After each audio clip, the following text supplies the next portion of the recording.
Okay. Good evening, ladies and gentlemen. My name is Gail Ober. I will let you know that normally I am neither the chair nor the vice chair of this board. However, both of those people do not seem to be here right now, which brings me to an announcement that I'm obligated to make. The way the zoning board works is that you may choose, with no ill effects to you, to not have your application heard tonight.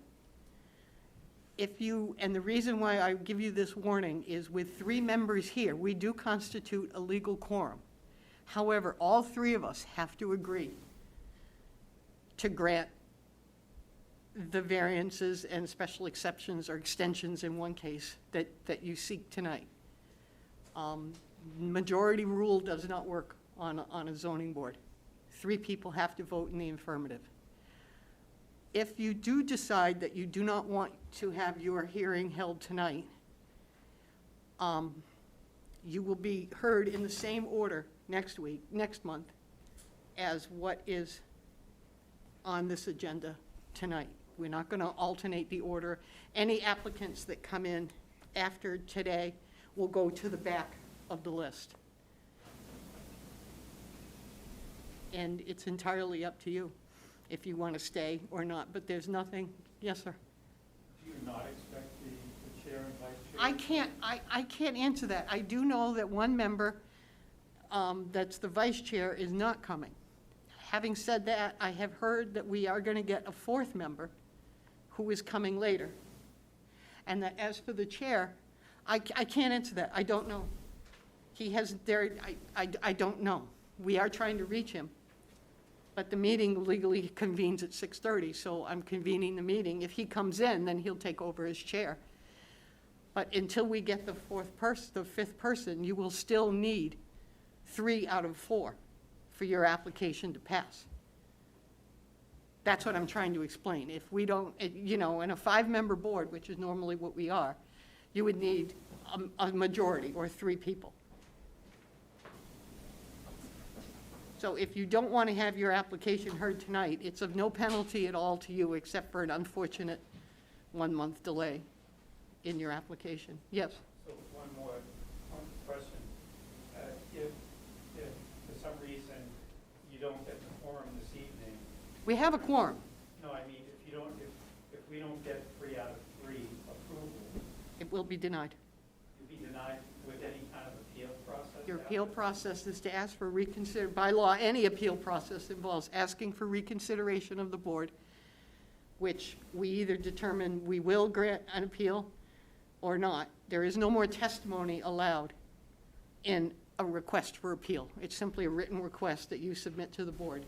And then we determine whether or not we want to rehear your application, which would then, if we decide we will rehear the application, then it would go forward to the next meeting. Okay? Or, and absent, if we decide not to rehear it, you always have the recourse. You always have the decision to take it to the New Hampshire Supreme Court to have a judge weigh in on anything we decide. Okay? Any interested party can always do that. That is your constitutional right under New Hampshire law. But these are the rules that are set out by the state legislature for convening a meeting, and our legal responsibility to let you know what you can expect from the 3 of us. So like I said, to move forward, anyone who is here tonight who has an application before us that is not comfortable with only 3 members of the board sitting on this, you can leave. And we'll put you on the agenda for next month. If you decide to stay and we hear your application, then what we decide is what we decide. It's completely up to you. Change their mind halfway through the meeting. No, we have to keep the agenda the way it's written, so if you need to leave, it's a decision you unfortunately have to make now, just to keep some order and semblance of the meeting.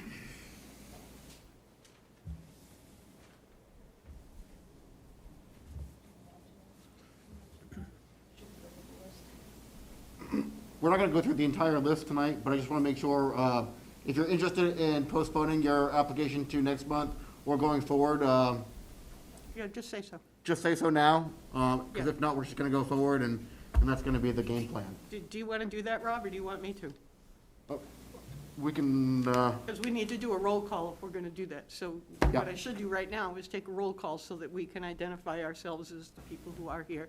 And I think Karen, our zoning assistant, was going to do that. Okay, Steve Bogert, we know is absent.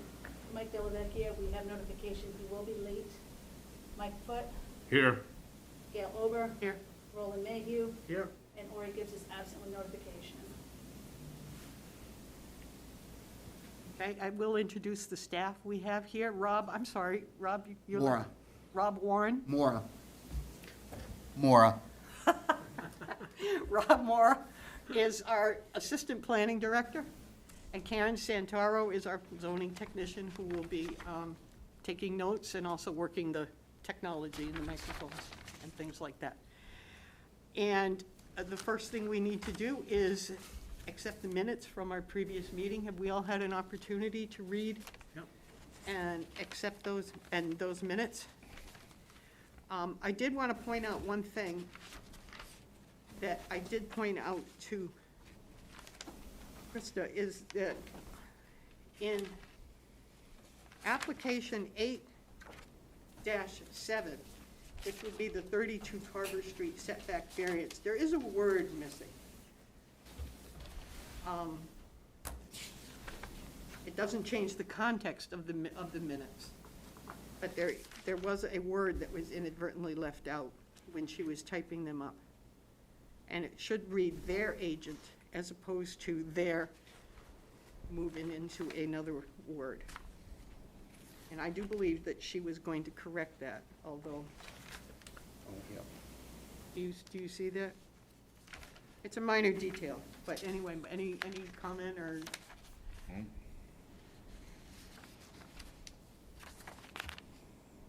Maybe it's not that one. Like I said, I had written it down and I don't, oh, I'm sorry. It's 8-3, 11A Golf View Special Exception for Short-Term Lodging Application. It is the last sentence in the big paragraph, and it said, he also noted that he has been speaking with their, again. And that word in there, according to what I recall, is agent. Okay. So is there a motion to accept the minutes with that minor adjustment? Motion to accept. So move. Okay, all those in favor? Aye. Unanimous decision. Okay, with that out of the way, I will go to the agenda. And first on the agenda is item 6. Well, actually, at this point in time, does anyone choose to wait for a full board? I'm going to ask Rob to list the people who are here or who are on the agenda, and if you're here, if you could let us know if you want to go forward at this time, that would be really appreciated. Thank you. Aqua Vista for 664 Scenic Road and 63 through 99 Fletcher Lane. Is the applicant here?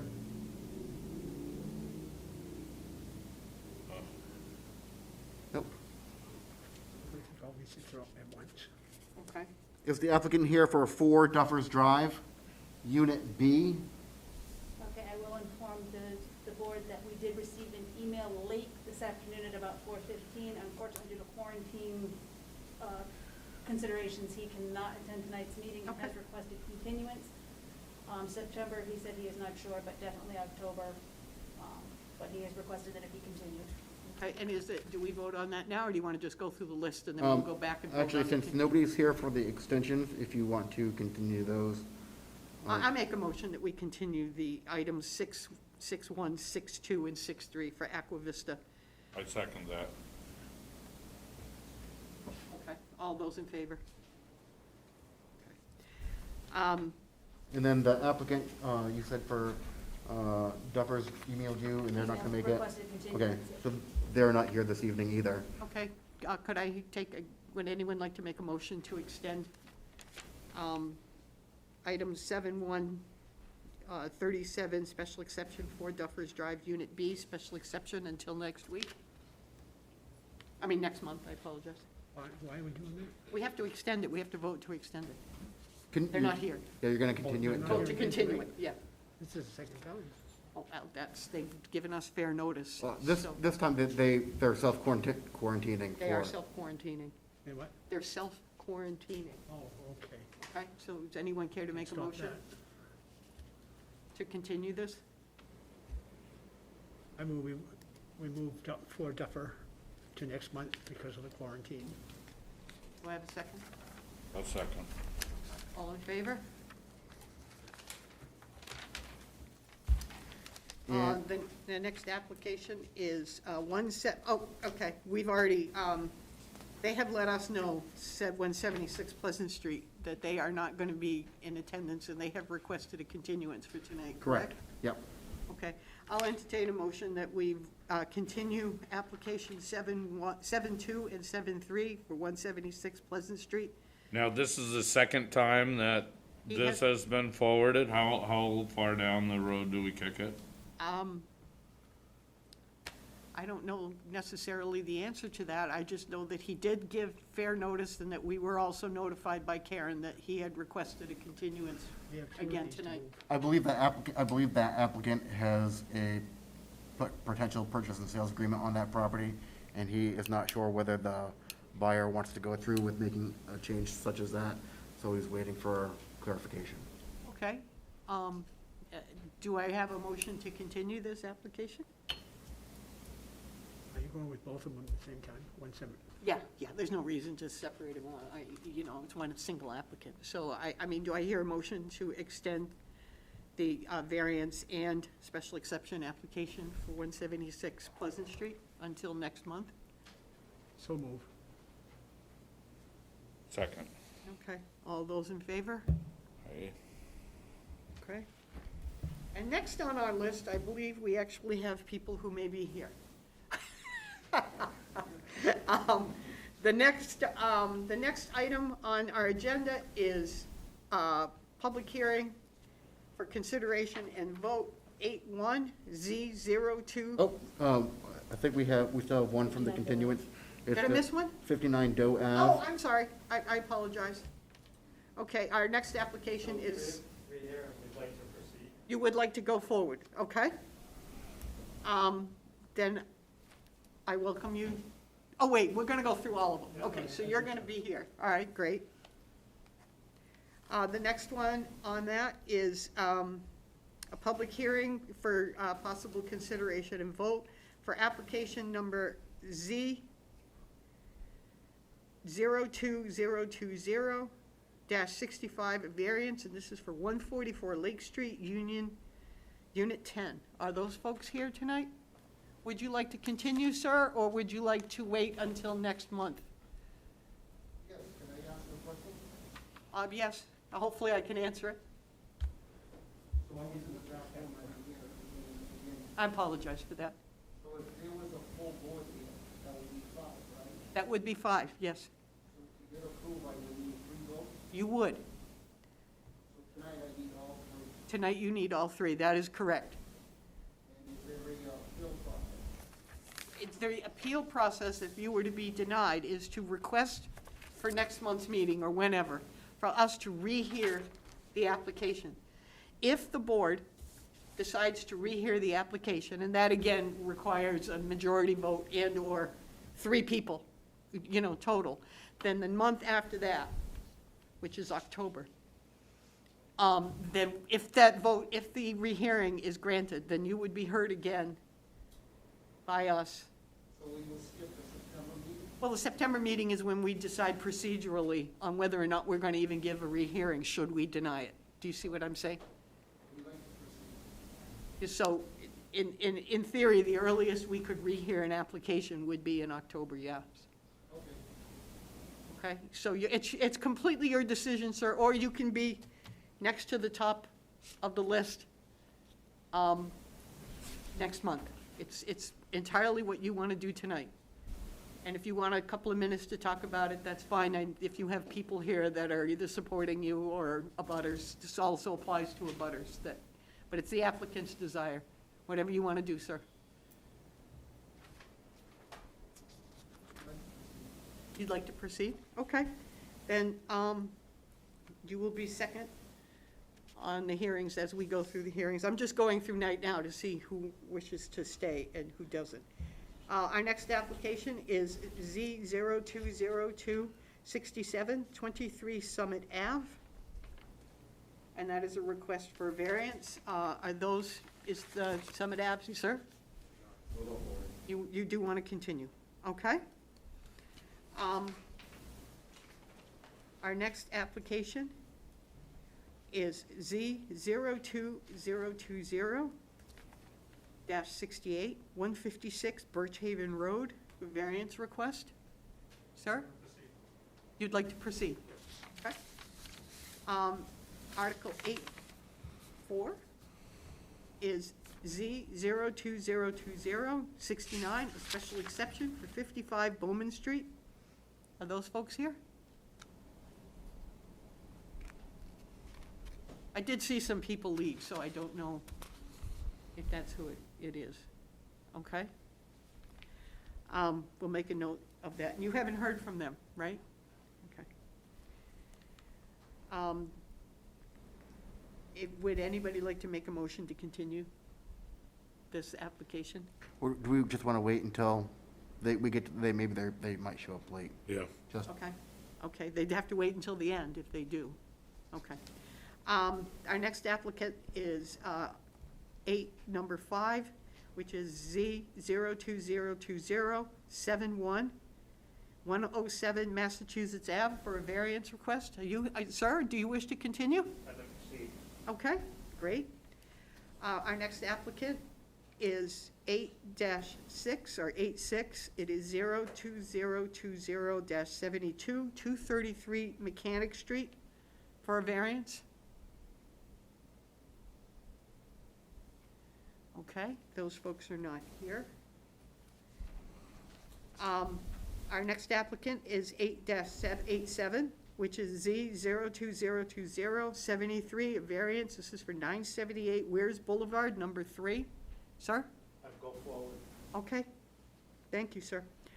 Our next application is 8-88, which is Z02020-74, a variance request for 1144 Weirs Boulevard, number 3, a variance request. Are those folks here tonight?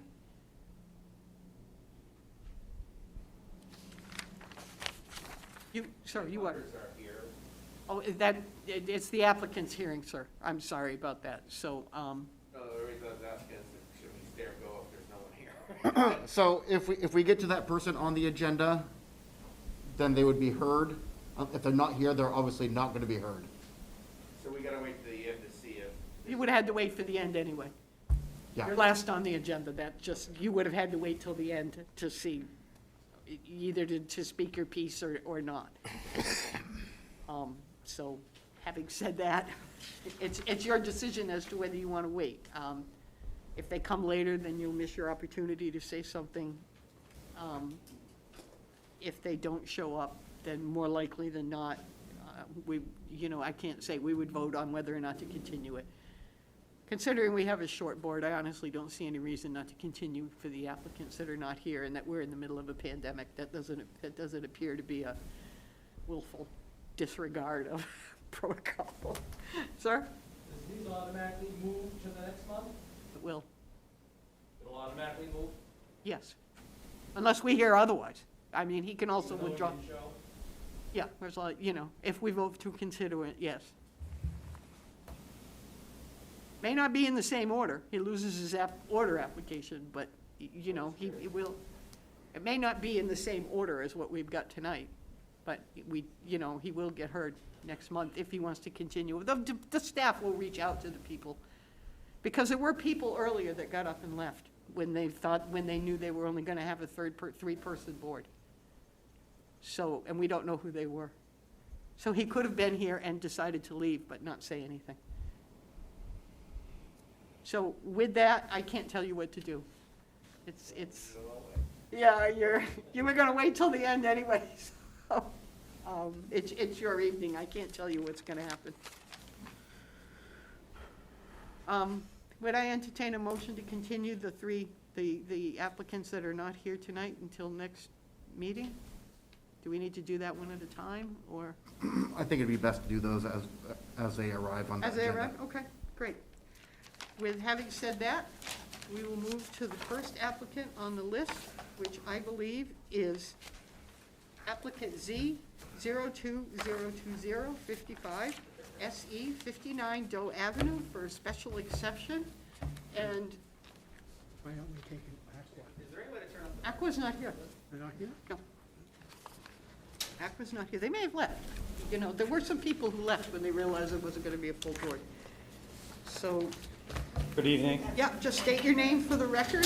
Keith and- O'Leary for the Craft Beer Exchange, which is Brew Pub. I believe that we were carried over from last month in Yeah. lieu of some input from the city attorneys who have provided a letter of approval pending two small items. One is that the owner of the Village of Winnipesaukee condominiums be stated as the owner, and that we actually sign the lease. And the only reason we haven't signed the lease is we were just waiting for this to go through its cycle so that I can adjust the date, and then we'll sign the lease, because it is a per annum lease. Okay. And okay, is there, if you just wait 1 second right there, do any of the people who are here have any questions for the applicant? Is there anyone here in the audience that would like to speak on behalf or against this particular application? Give 10 minutes, 10 seconds to anyone who decides whether or not they want to say anything.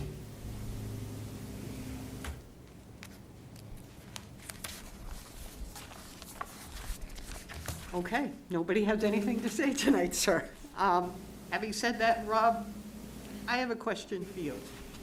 Is this application that we have in front of us, is this acceptable according to legal counsel, or does the actual property owner need to submit the application to us?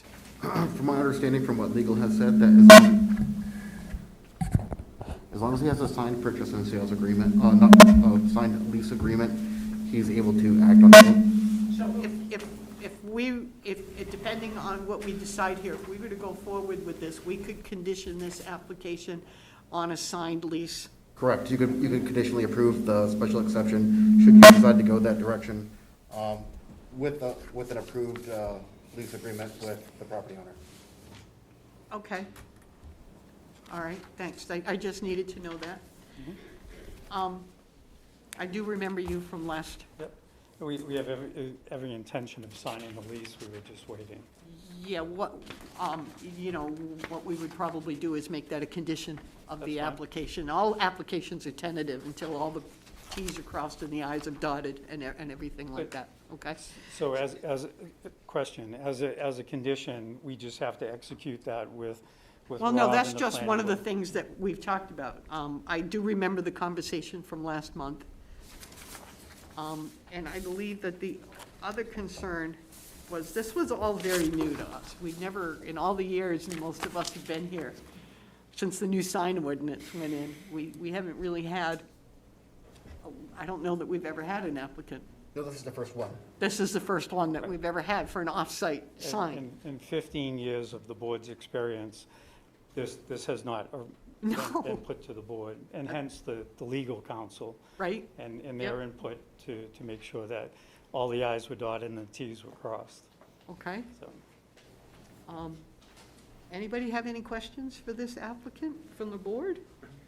Do you remember this one? Mitchell's office. We got a letter from Mitchell's office, and they are our attorney, and they are explaining to us that what the lease agreement between our applicant and his landlords need to, what we You want a need to copy of have in it? place. I have a copy. So that's for our purposes. That's just the legal advice that we got from our counsel as to what we need to have in place for this to be all okay. As to whether or not we want to grant this, that's our decision.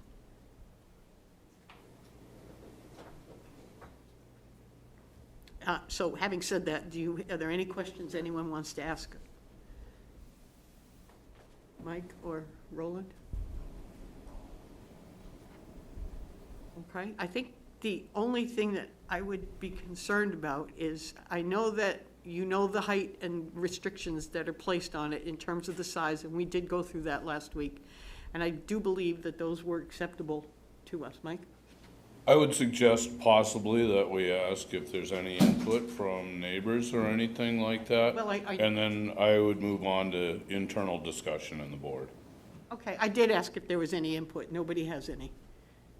No, so, and if the applicant has nothing further to add to us, and we have no questions of him, then we can go to internal discussion. Okay. Mike? Oh. No further questions if you folks have all the Not at this time, information sir. you need? Yeah. Thank you. Or you can stay there, or you can sit. It's whatever you're more comfortable doing. I'm good, yeah. I'm good. My concerns as a longtime member of this board, and I do live in this area, and I was a bit whimsical about it last month. But as I look around and see what it is, and how, and recognizing the amount of effort that we've put in over the years for these sign ordinances and everything like that, I would think it would be hasty, possibly, to open it up. I look up and down the Weirs, and I recognize that there is a sign down there that has previously been brought in and is available for any, for whatever reason, is available for advertising.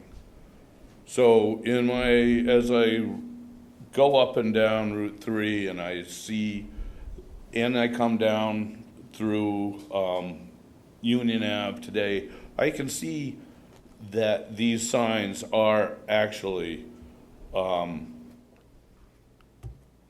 the properties that they service. There's a rarity, a paucity of them that don't.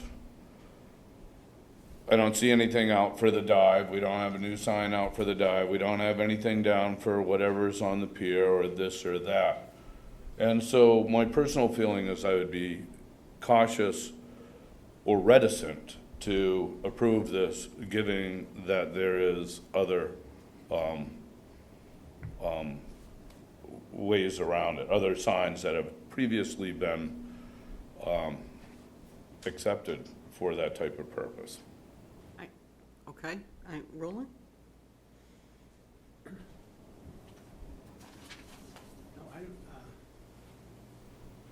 I don't have a problem with the off-premises sign. I know Laconia has a problem with it because we only have two in the city that I know of. One on the corner of Court Street and Fair Street advertising the Water Street Cafe, and one on Elm Street and Franklin Street advertising the trophy store. I was on the board when we gave Water Street Cafe permission to put that sign up down there. And the reason why was the same reason that these people need an off-premises sign. They're back off the road and they're not visible to the road, to the main road. And the only way they're going to draw people in from the main road is to have a sign there. So it sounds like a reasonable request to me. Okay, Mike? Do you have anything else to add? I personally thought the corner would look better clear. Okay. Yeah, 1 second, sir. You'll have a chance to talk to us afterwards. Rob, I have a couple of questions. If we were to grant this variance, technically we're granting it to the property owner on condition that the applicant has a lease. Correct. Okay. I don't want to see this happen, and I want you to know that. Should this particular business venture fail, where would we go from there? In other words, in terms of, we now have a property owner who has permission to have a sign that is directly contrary to our zoning ordinances.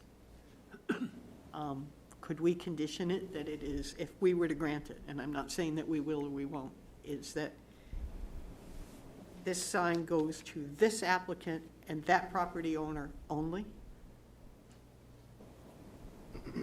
That there's no going forward. In other words, should you be out of the picture, can this guy come to us and say, well, I got another guy that wants to use that spot, and that's,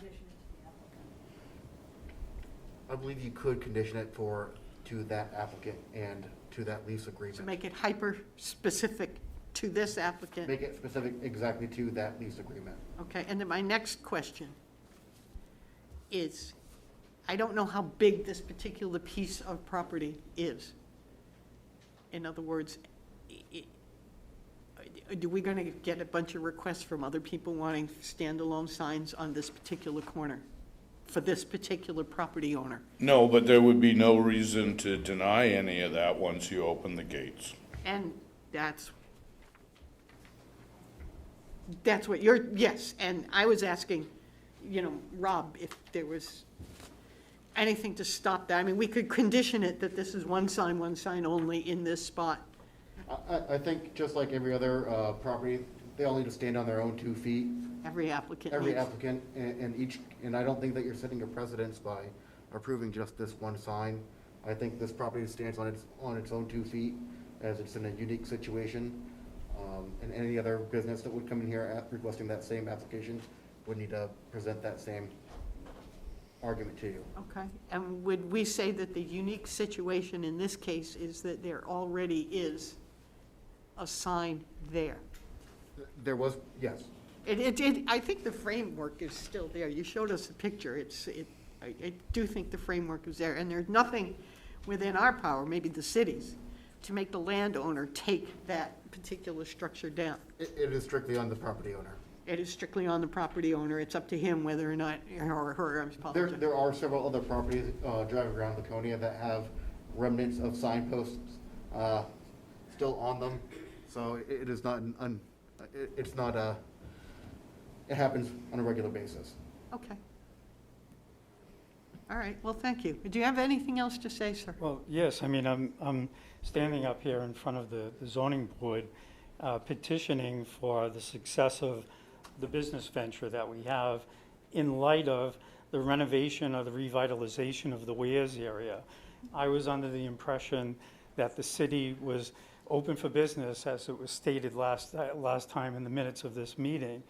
And so I'm hoping that we get a unanimous decision tonight to move forward with this, because it is essential, because we are offset from the main road. I petitioned all of the marketing-related information as to why it's important to our business. And it really is vital to us to be able to, secure the clientele and bring the Weirs and bring the Weirs Beach back to, where everyone is trying to get it. So I'm hoping that the board can see that from our standpoint. Okay, thank you. I do have one other question. Were you here? I don't recall. How old is this ordinance, the sign ordinance? I vaguely remember a long time ago when it was being debated hotly through the city planning board and the city council. Rob? Certainly within 7 years. Certainly within 7 years? Certainly within 7 years. Okay. Right, so this has been a point, it's been discussed. Right. There are other places that could be considered underutilized, and I can think of a series of other businesses that are in the Weirs that are not located on the main track. And once again, my reticence is because there is a previous sign that was built to advertise, and it did not get vetted through here as well as it should have. And that's my reticence for it. I certainly believe in businesses in the Weirs, but I don't see it hanging on this one sign. Okay, thank you. I would be willing to be convinced, but having sat in this room and having been convinced time and time again on why we're not doing off-site signs and recognizing the rarity of it, I certainly don't think it is a give or crush in a business in the Weirs where not everything is on the main drag. In fact, very little is actually on the main drag. One could argue. But once again, the Weirs has a main sign that drives people down Lake Drive. It does. And so that's where all the businesses are. So there is something that's directing business into there. We are still in the commercial resort area. Right? And we have a sign on our property, but, I'm a little dumbfounded because we almost passed this last week with the information coming in from the council. The council has approved the lease, and now I'm getting reticence from. And I'm a Weirs kid too, so I just wondering, once we open the door, where it's going to go. Why, I got a piece of property I could use income from. I'll whack up a big sign. Oh, yeah. Doesn't have anything to do with what business I'm doing there. Yeah. As for the council saying yes or no, that isn't really what happened. The council told us that should we were to approve it, who our contracting parties have to be. He has nothing to do with whether or not we approve it. He didn't weigh in on the legality of it. He just weighed in on the contract legality of it. Having said that, anyone else, any other members of the board have anything to add? Well, Okay, all right, I'll give you a final statement, sir. One final statement is, look at it from my standpoint. I thought we were coming in here, I agreed to proceed this evening. Can I not proceed this evening and wait for a full board? No, sir. Okay. Well, thank you very much. And there's been no vote or anything thrown out here yet, and I'm still trying to be convinced. I come here and I have no one way or another. I just know that I've been doing this for a long time, and the way that we've looked at this time and time and time again is that we haven't allowed off-site signs, very rarely, and there was some sort of tie with the Water Street one. There was some sort of reason. Besides just off-site, there was some sort of mitigating connection. Okay. Having said that, I will entertain a motion. Roland or Mike? Did you want the information for when this was amended in the ordinance? I'm sorry? Did you want that? Yes, information? I'm sorry, yes. So this was amended back in 2014. Okay. To add this provision in to allow for these off-site signs such as this. And the board did create a unique set of criteria for off-premise signs such as this gentleman's request for the special exceptions where it's not a standard special exception like everything else. It has its own criteria. Okay. So the board was very thoughtful to add that in there. So it just, if you have time to review that specific criteria. In your opinion, Rob, has he met the specific criteria? I am not a member of the zoning board. I know you're not. Not my, Yeah, I see what you're saying. not my place to voice my opinion. But I think the. Could you ordinance- read that criteria? I don't have mine in front of me. Off-premise signs, except for temporary signs permitted, shall meet zoning standards and may be allowed by special exception by the zoning board if it meets the following criteria. Circumstances unique to the structure, use, or access in the area in which the structure, use, or access is located exists, and the additional sign or sign area is necessary or desirable for public information and safety. And additional sign or sign area is compatible with the area in which the sign will be located. Off-premise temporary signs for the purpose of advertising special events shall be exempt from this section. So the "and" conditions it on public safety. It's not "or," it's "and." Is that the word? Correct. That's what I was afraid of. Okay. Now that we know that, I will, Property, if they don't have theirs, his application, Oh, awesome. because I was looking for it. That's that's why the abridged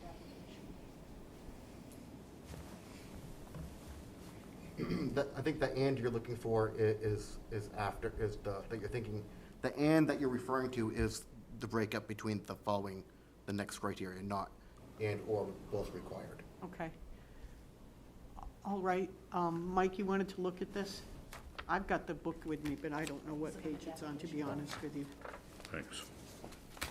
All right. Anything else? At this point in time, no. I mean, I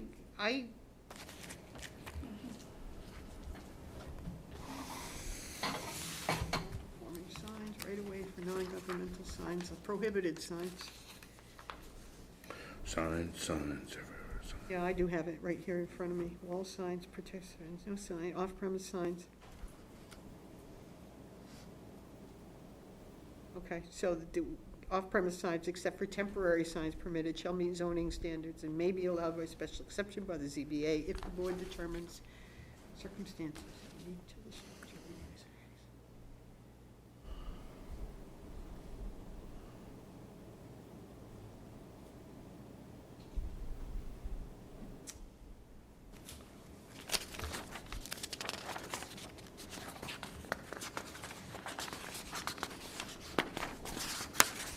Okay, All right, I've read it. Have you read it? I've read it. Roland, do you know where to look? Have you found it? Here, I'll just give you mine.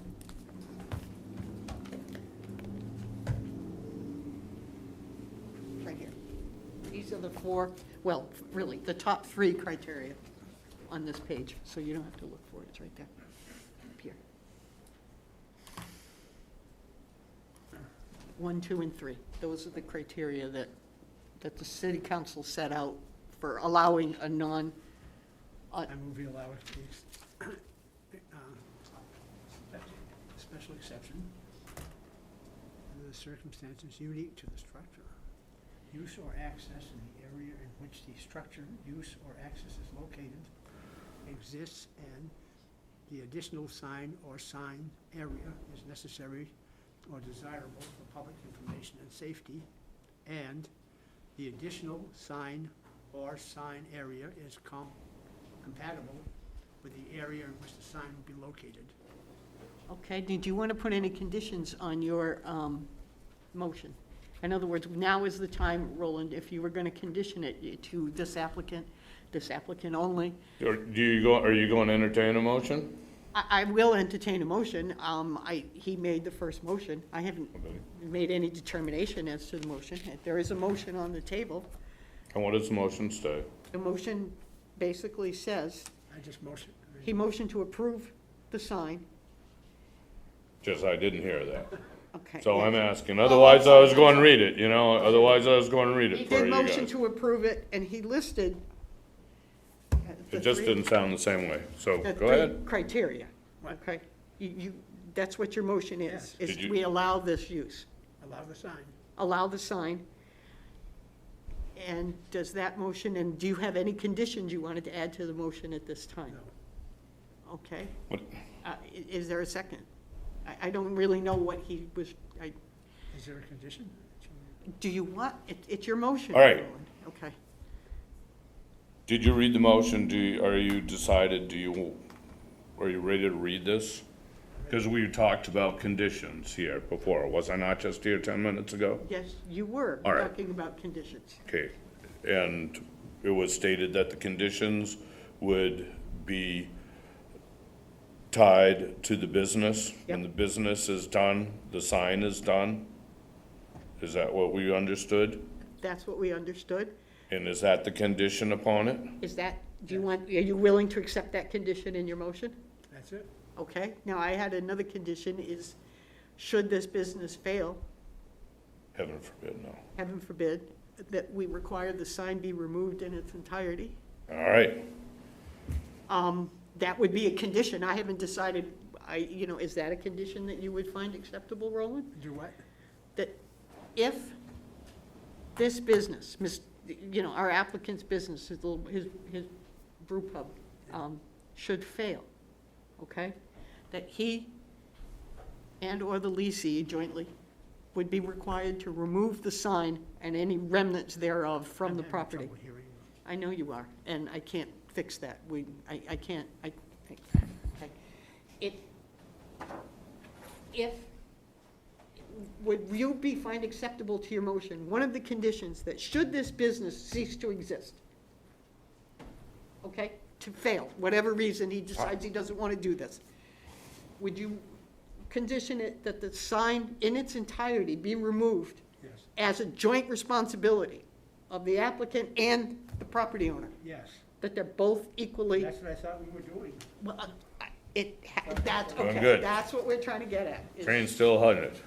Okay, so those are two conditions that he's put on it. Now, does he have to read everything out? He probably should. I unfortunately, I was going through all of these, and I did not bring my copy of this with me, which Do is you the want me to only one play? I don't seem to have. But you have to read, you have a copy? Here you go, right here. If I may, Roland. Yeah, why don't you, Okay. Make a move that we accept application ZO 2020-0065 for 59 Doe Ave. This application is is it a variance here? Special exception. Special exception, sorry, for a sign location at 233 Endicott Street North, at the top of Tower Hill and Endicott Street North.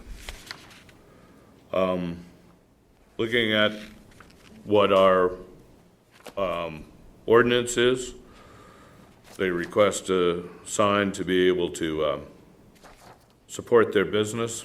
Circumstances unique to the structure, use, or access in the area which a structure used and located is because it is off-site, and this will give an ability for our visitors to our community to come over and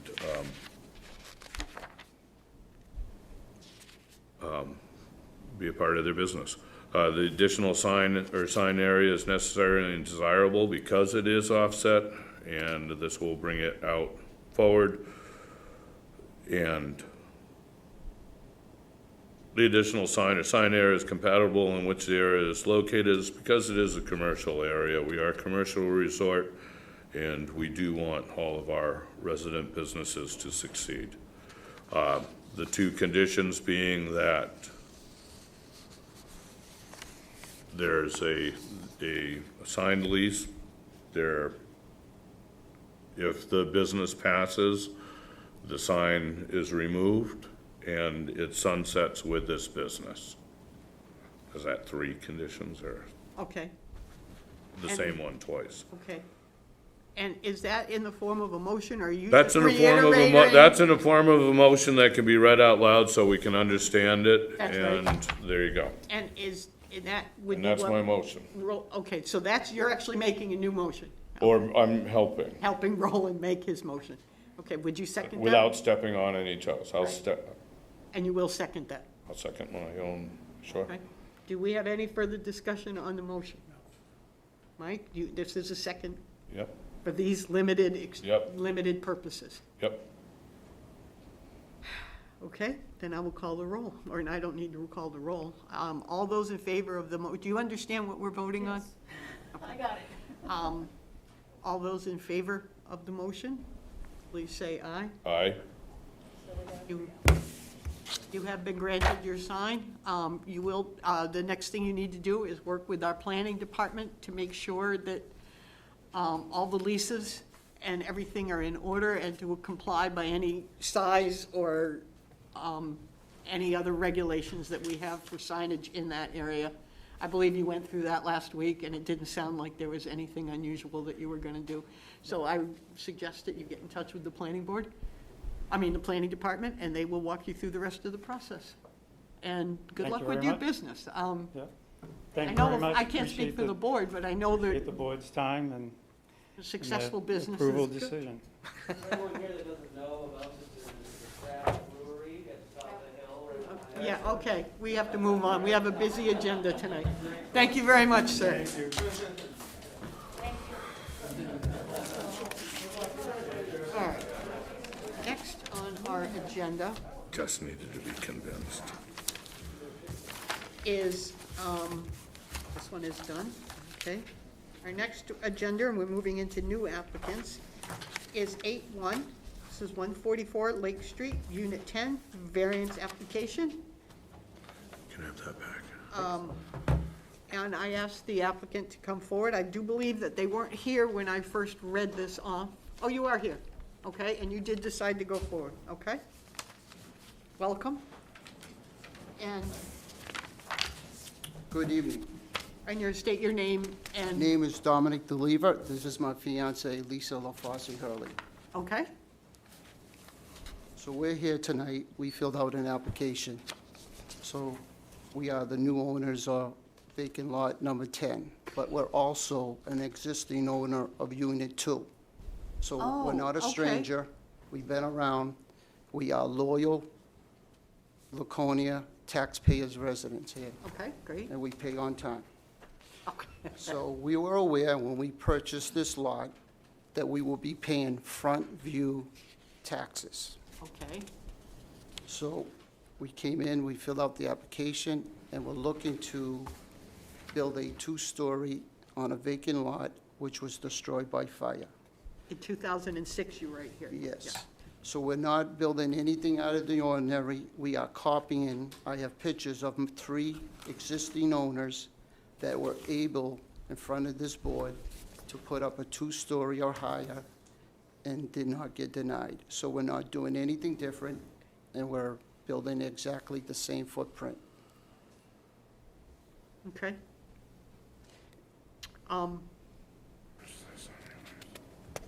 Is there anything else that you'd like to add? I mean, I've read your application, and I've been, I'm I not a stranger. personally have been by I'm not a there. stranger to this. This is reconstruction, because I have a picture. There's an existing wall holding the electrical meter, and there's also an existing deck. So I'm not new. I know construction. I'm an electrical contractor. Right? I already came to City Hall today, and they told me I can wire in my own house. Okay? So that's pretty much right, I well, can thank say, you. unless Lisa has something to say. Okay. And thank you very much. Does any member of the board have any questions for the applicant? Roland? Okay, I went by there, I looked at it. It's clear there was something there. Well, the place has been around since 1910. Yeah. Yeah, And it's 23, 24 units. right. Okay, Mike, did you have any? Where is this again? Why am I not seeing this or knowing this? 144 Lake Street. You pass Margate Yeah. on the left, Yep. and it's yellow cottages. Set of fences out in front of it? It's a vinyl white Yep. fence, Yeah. yes. Yep. And How long ago did the other structure burn? 2006. 6. Oh, really? And there was something already there. Upgrade.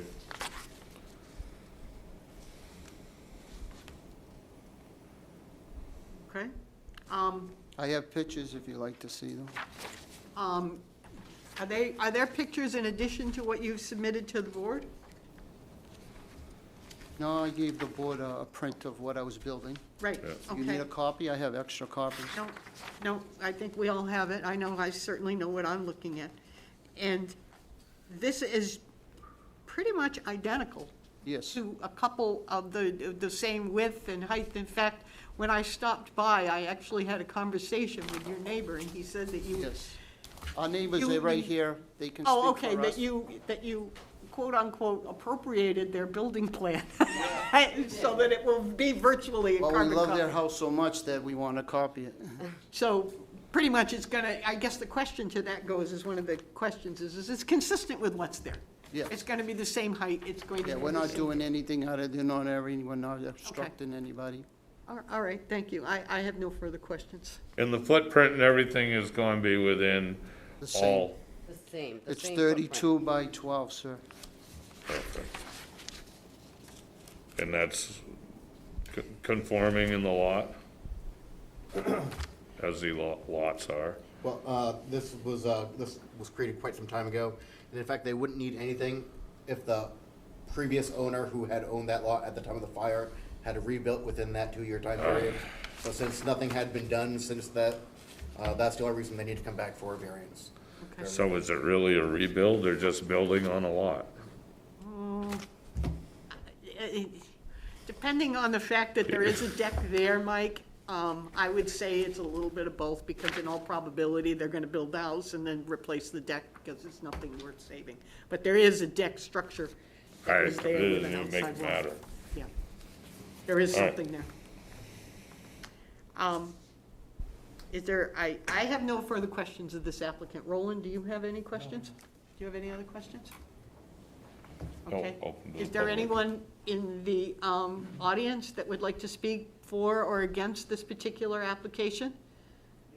Okay, come up to the podium, introduce yourself, and tell us who you are in relation to Thank you. the Del.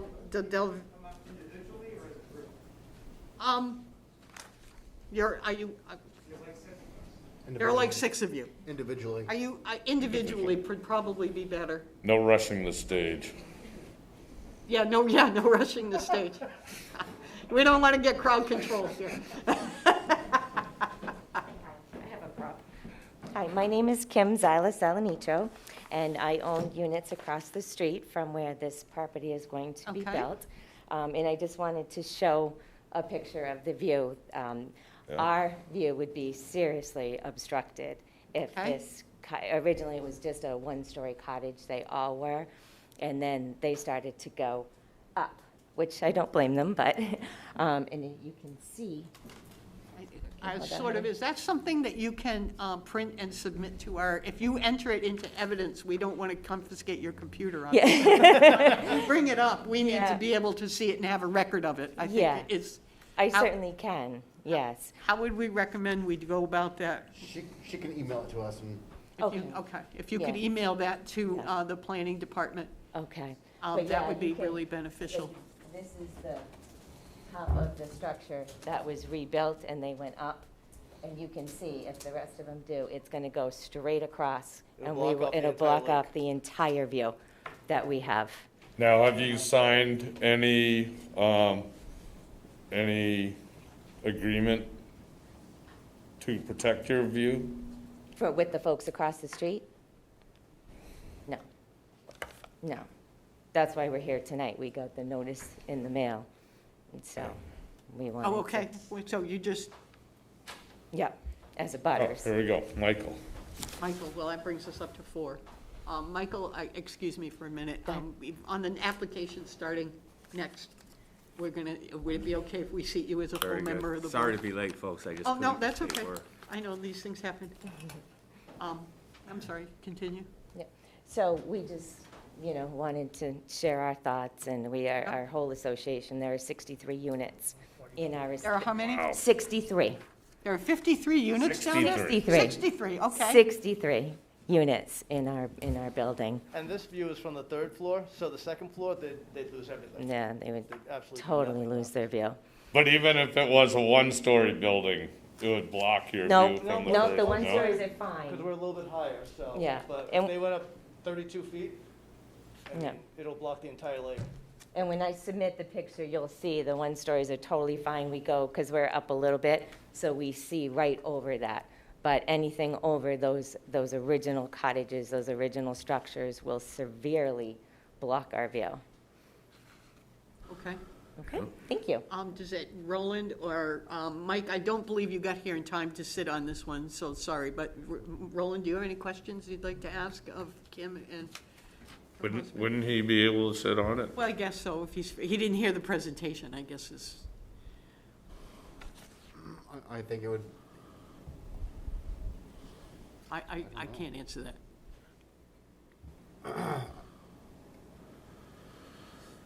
I think it would be at the board's discretion. Of course it would be, right. I say, welcome to the club. Are you familiar enough without hearing the applicant? The applicant basically reiterated what is in the request. Are you familiar, are you comfortable? I've read it over, yes. Are you comfortable? What we'll do is we'll allow you to, you can sit in on this one. Is this okay with the board? And then if you have any questions of the applicant, we will break protocol and bring him back if you have any specific questions that you don't believe are answered. How's that? Does it Very sound? good, yep. Okay, Perfect. then fine. Mike, Roland, any questions of this particular abutter? Nope. This is not the applicant, these are abutters who apparently are against this particular request or request for variance. I understand. Okay.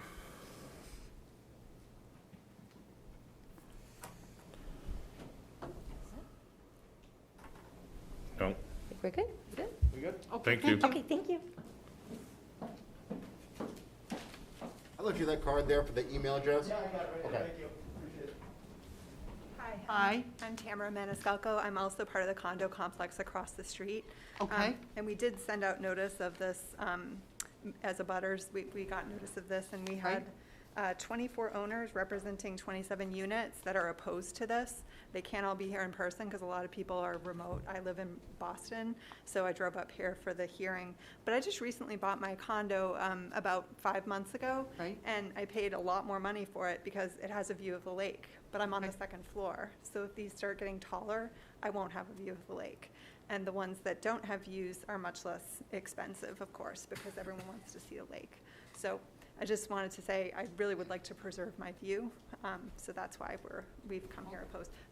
As Kim said, the single-story structure is not a problem. I mean, if it was the original footprint and a single story, or I don't even care what the footprint is. If it was just a single story, that would be fine, but when they get taller, then we can't see. So that's all. but you live on a second-story one. I do, yeah. And have you signed anything that protects your view? Do you have any legal document that protects your view? No, I wasn't actually aware. It seemed like the condo complex across the street was pretty complete. There's a bunch of buildings there. It seemed pretty full to me, so I didn't know that I had to have a legal agreement that said that they would not continue to build up. I just didn't know that was something that was imminently happening. So. I have one question. You made mention that there are a number, are you speaking only for yourself, or do you have some measure of a petition, something in writing that attests?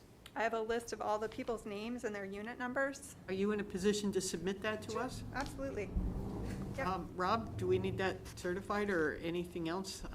I don't know, I know that doesn't appear that there are signatures Want on me it. to bring it over to you? Yep, that's fine. It's 2 pages. I didn't staple it, but yeah. Do you have one that has their signatures on there by any chance?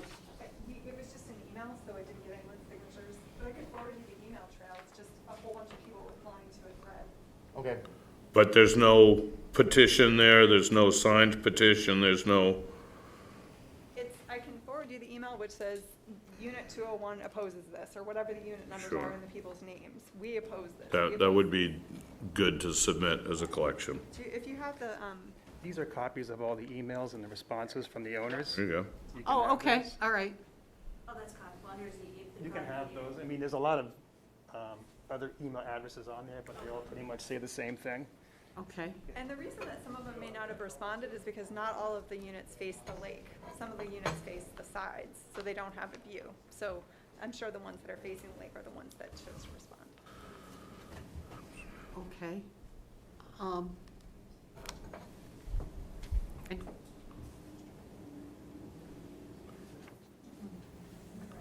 Okay, this is a single home.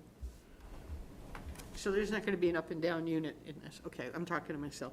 Okay, thank you very much. Is there anyone else that would like to speak on behalf or against this particular proposal?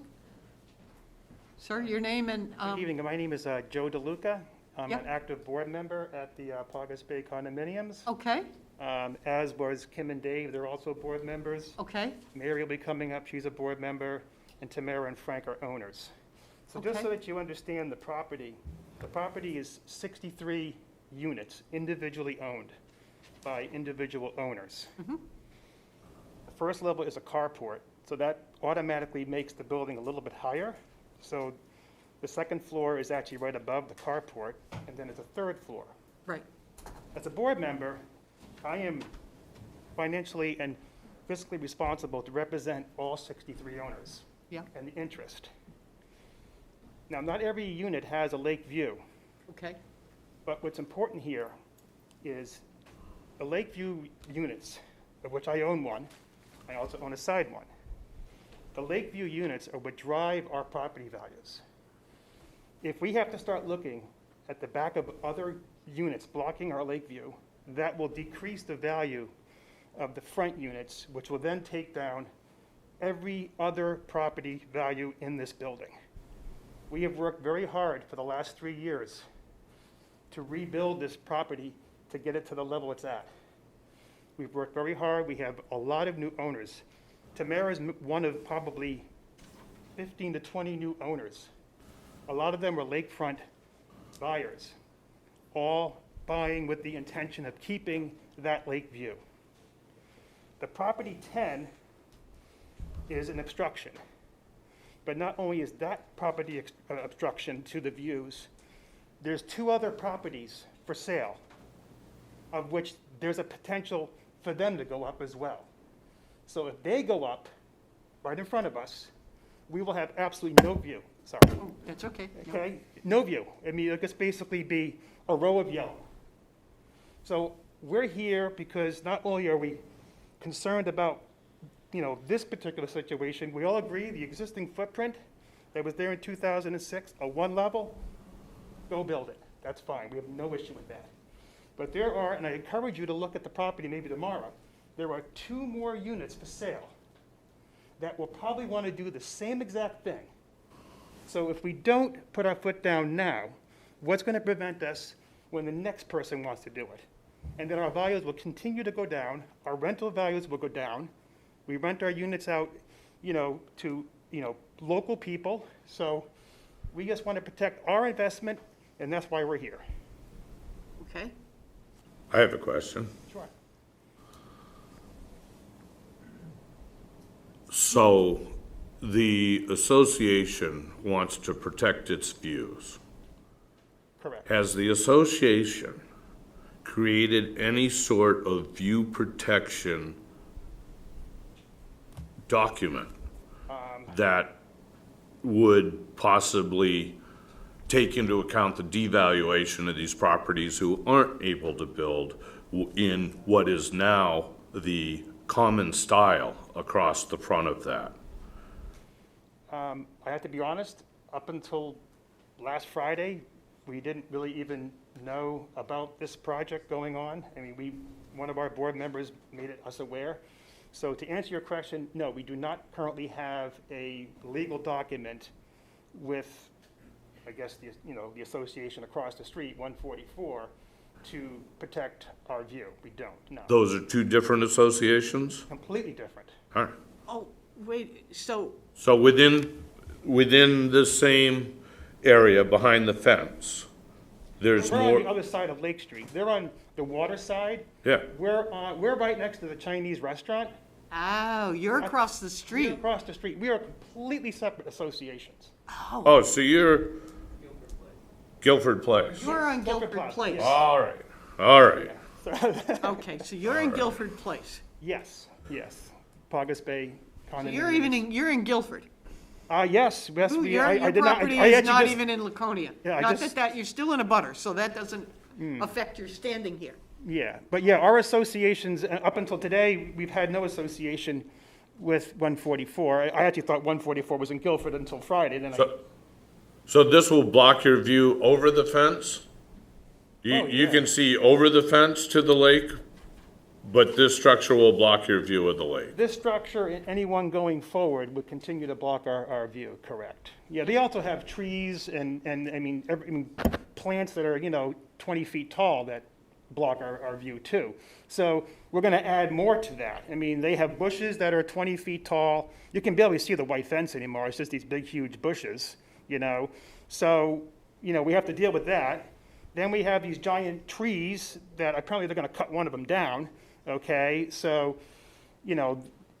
it's just, we have an opportunity to, preserve what we've, I'm a new owner relatively. I bought 3 years ago. I bought it with the intention of having a view of the lake. I did not buy this unit with the intention of looking at a building, okay? So it's just, I'm not here to cause any trouble. I just want to be fair. We're not saying, they want to protect their investment and they want to, and they're paying for lakefront property taxes. Well, we paid for Lakeview property. We're in Guilford, so our taxes are probably a little different than Laconia, but you know, we are basically doing the same thing, you know, and I wish all 63 owners could be here, but, you know, like Tamara said, we have people that live in Connecticut and Massachusetts, and it's a very nice facility. It's very safe. We are actually an approved property for all traveling nurses. I mean, at one point, we had 25 nurses at our property, all working at Laconia. This is a really nice property, and we want to keep it that way. If it goes down in value, we won't be able to get those type of quality people that we want living in there. Okay, If no, not all I of mean, us, I don't rent both my units. I use the unit 227 that I own that has the lake view. I don't rent that unit. That's my personal use. My son, my family use it. I do rent out the other one that doesn't have a lake view. But I just, you know, ask you guys to consider, you know, they're going to still have a lake view if they build a one-level building. If they build a two-level building, they still have a lake view and we don't. So where is it fair? Oh, okay, that's fine. So my question to you is a specific one. Are you here with the authority and a vote of your association to speak on behalf of your association? Or are you here to speak on your own behalf? I guess we could I take have a to vote ask, right now. I don't know what you're a board member. Yeah, I have 3 board members here, so we could take a vote right now. I mean, since they're all, it appears are Would representing you like a them to all unit. come up? That way we can. Well, get that was my question to Rob procedurally. Do we need to hear from every member of the board, or is one person? We only have 1 board member missing. And Okay, so unfortunately, he you has a private basically have business. what constitutes a full board. We have a quorum too. All right, yes. and your objection is basically that you not board believe against that this board. particular building would diminish the value of your Correct. property? Okay. I can tell you, I can speak for all 63. The emails that you got are, we actually have more than that. I mean, the owners have been emailing and emailing. Like I said, we didn't have a lot of notice to prepare for this. You know, we didn't find out about it till Friday afternoon. I'm not saying that's when you mailed it out, but that's when it was presented to the board.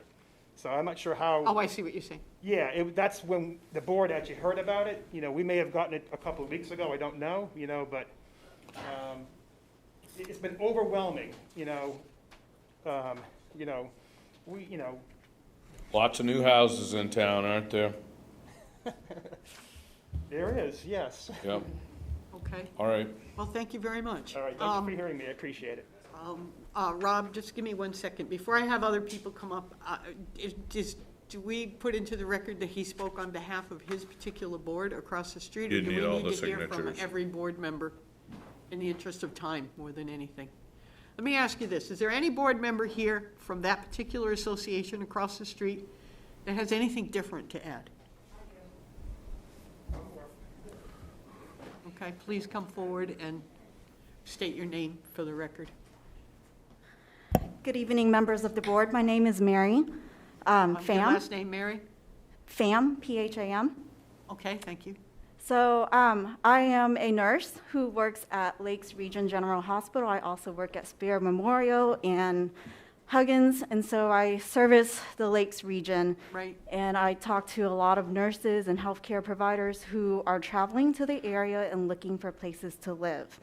We just bought a couple units at Pagas Bay this year. We just moved to New Hampshire in November, and then we bought these units. My real estate agent before actually tried to talk me out of buying in this condo because she said that it had a horrible reputation for crime and everything else. And after doing research and looking at how hard this association has worked to turn the condo around, I've seen that there's been a lot of change. They've worked on getting a lot of the crime out, which in turn affects the properties across the street in Laconia. When talking to, I have a nurse who's going to stay during the winter. We are different than across the street because we can have winter rentals there. And so this nurse is coming to stay. She's working in Concord. And her first thing that she said to me was, this place had a reputation. You know, is it okay to stay here? And I said, you know, we bought the place, my family, we've stayed there during quarantine and, you know, to get away from Wolfboro. And I was like, it's definitely changed. And they've worked very hard at making it better. The crime is a lot less. And it's not only improved the values for the condo itself, but it's improved the overall area in general, including Laconia right across the street from us.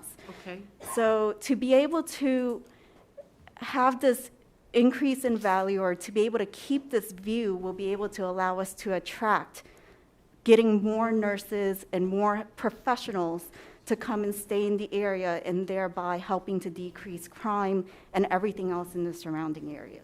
okay, so you believe that the property value, your property value would be diminished if this particular unit was, as proposed, was built? Yes, ma'am. Okay. Does anyone on the board have any questions of Ms. Stan? Mike, Roland? Okay, thank you. Thank you. Next, yep.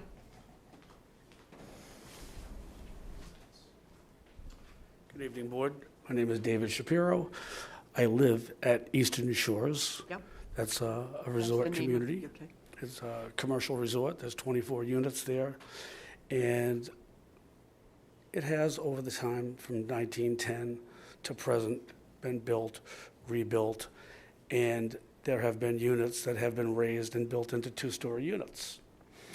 There has never been an outcry from across the street that we're blocking their view or imposing on their property values. And this is something new that's just come up. Mr. DeLeva is going to take an existing piece of property that's been an eyesore for more than 10 years and rebuild it to the same as existing pieces of property. He's going to be paying taxes in Laconia, not in Guilford. No, yeah, I understand that. He's going to be adding value to property in Laconia and bringing other values of that same resort, Eastern Shores, up, which is probably going to raise tax revenues for the city of Laconia. I don't believe that, a lot of the units across the street, they're used as Airbnb rentals for people's private businesses of renting out units, as opposed to individuals' personal vacation homes. As one of the members of the board had stated, that he uses one for his own personal use, and the other one he uses as a rental. And rental units don't really have a bearing on homeowner units in Laconia. And I feel that, the board's probably looking out for the city of Laconia as opposed to taking into consideration what other people are doing for their business. And if somebody's, reinvesting money in Laconia and using that as their, summer residence and generating, property values in Laconia, that's probably more prevalent. Okay, so if I understand you correct, you are speaking in support of this proposal as presented, and I believe you are the neighbor Yes, I am, and I most assuredly offered back up- Mr. that offered DeLeva. up your specs to the applicant, okay? What unit, and I'm sorry, I'm That's late okay, to the fine. party here. What unit are we looking to rebuild here? I see this as Unit number 10 Unit 10, that's the one that's listed, perfect. as a vacant lot. Okay. Yeah. And currently, there is an existing wall that's been boarded up to preserve for reconstruction. There are concrete piers in the ground, which we're to set another building on.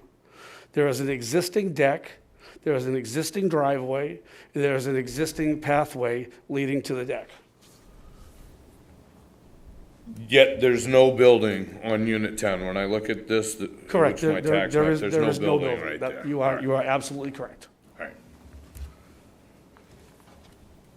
Does anyone else have any questions of the speaker? No, I think I'm good. Okay. Okay. Thank you. Thank you very much for hearing me. Okay. Is there anybody else that, either For or against? for or against this particular application that'd like to come forward? Thank you. And state your name and address for the record, please. Hi, I'm Frank McLaughlin. I bought a unit 326 in Paugus Bay. In Paugus Unit Bay, 326. I'm actually on the third floor, and I bought it for spending weekends up here with my family, and we've been remodeling and putting a lot of money into the unit. And I'm perfectly fine with them building a single family, but it's gonna open up a can of worms where everyone is going to, why not just expand? I know in the past, the people that lived in Pockets Bay didn't care. I mean, the place has really come up. The last couple of years, it's terrific. It was really down, and now it's on the upswing with traveling nurses and all that. And sure, some of the people rent out their units, but across the street in the little yellow cottages, they're all rentals too. It's not like the people in my building are all renters and the people across the street are all permanent residents. I just feel like if it starts, it's gonna keep going. I hope they build a single family, a single level. I'm fine with that. I'm thrilled with that. That's great. But everybody in the whole place is gonna start going up, and you're gonna see this over and over. Because I would, if I owned a little place across the street, why not put another level and increase my value? But I will hurt our unit, our building, and I bought it for the views and to use it with my family. And I hope, we stop it here. Again, I appreciate it, and thank you. Thank you very much, sir. All right, is there anyone else, I see you. Is there anyone else that is in a butter that has anything to say for or against this application? Very, very quickly, okay, because this is a pretty crowded hearing. I just forgot to, if these people who are buying across the street ultimately wanted waterfront property or to have a great view like we do, we have a fantastic view of the lake, then they should have bought it in the lake, and they should have bought with a view. Okay. Just because, they didn't do so, it shouldn't be Mr. DeLeva's Okay, thank you. issue. And I guess the applicant, would like to come back up, Mr. DeLeva? I understand the butters are here. Well, come up and, I understand the butters are here and their pledge of what they're saying. Yep. I respect that. But also, I just got to change of thought. Public hearing, just checking. okay, I'm going to close the public hearing now, and then, Sorry, I just wanted it for the minutes. Okay. So I've been there 3 years, like I said earlier, and it was on our agenda in the Board of Directors meeting that they want to come with a plan and add more trees, higher trees, because Poggers Bay is an eyesore to us. Not only that it's an eyesore, it's because of their rental, the loud noise, the partying. So they should think about this. They're here, I understand, they have the right to petition, but we're also protecting our property too. okay. So nobody can stop us to plant trees. Okay, do you have any other questions? And now, also, I took a day off to be here. Okay, And when that gentleman said the 53, I did my homework. I filled the application before the deadline. The butters were all aware of notice. So if those 53 wanted to be here and petition, then should have took a day off like me. Because my boss right now is mad because I should be at work. okay, thank you very much. Wait, I have one question. Oh, before I okay, get- I'm do you- sorry. Do I understand you own another unit in there, Yes, sir. and that's unit 2? Yes, sir. All right. And one last question on that.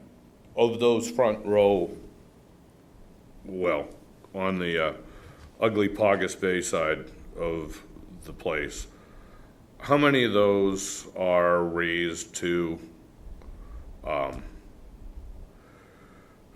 they 2-story or 3 stories in there? Well, there's a ground level, then the first balcony is about probably 10 feet, and then you got a second balcony. Like I said earlier, I have a picture. I was standing in front of my lot, and I have this big 35-foot tree you cannot see any balcony. Yeah.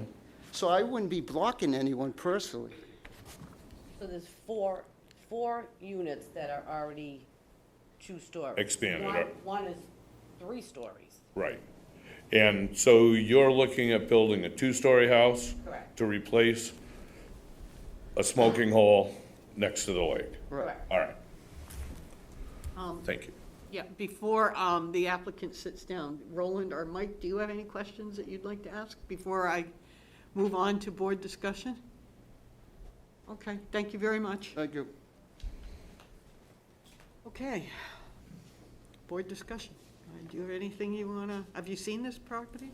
I see it. I spend a lot of time on the lake. Yeah, okay, see, So anyone I'm have familiar anything with you it. wanna say about this, or? It's a tough situation when people on the lake want to build and block other people's views Mhm. that are not protected by title. Right.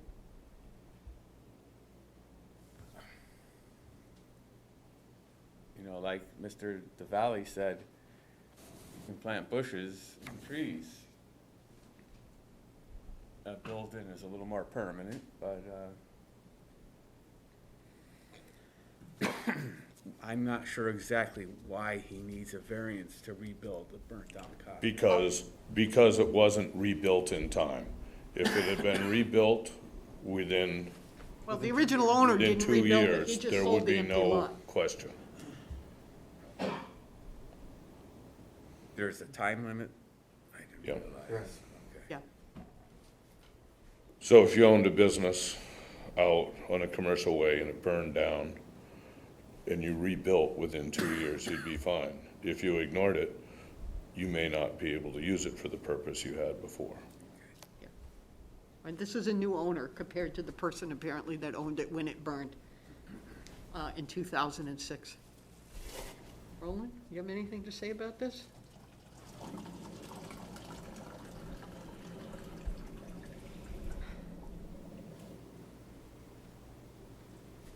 You know, it seems to me that this use is reasonable. It's part of what this whole development has been about. He's only building a 2-story replacement for it. There's no protections of views, which we all know, unless you have a signed agreement with your neighbor or your view cutter or something like that, or another association, or whatever. So being as it's within the realm of what they can do within their own association, and it has the support of it, I would tend to accept this and Okay, would you allow care, them to move forward. would you care to put that in the a form of a motion? Sure. Or does any, okay. Anybody else? Mike or Roland, anything else you want to say? All right. Looking at application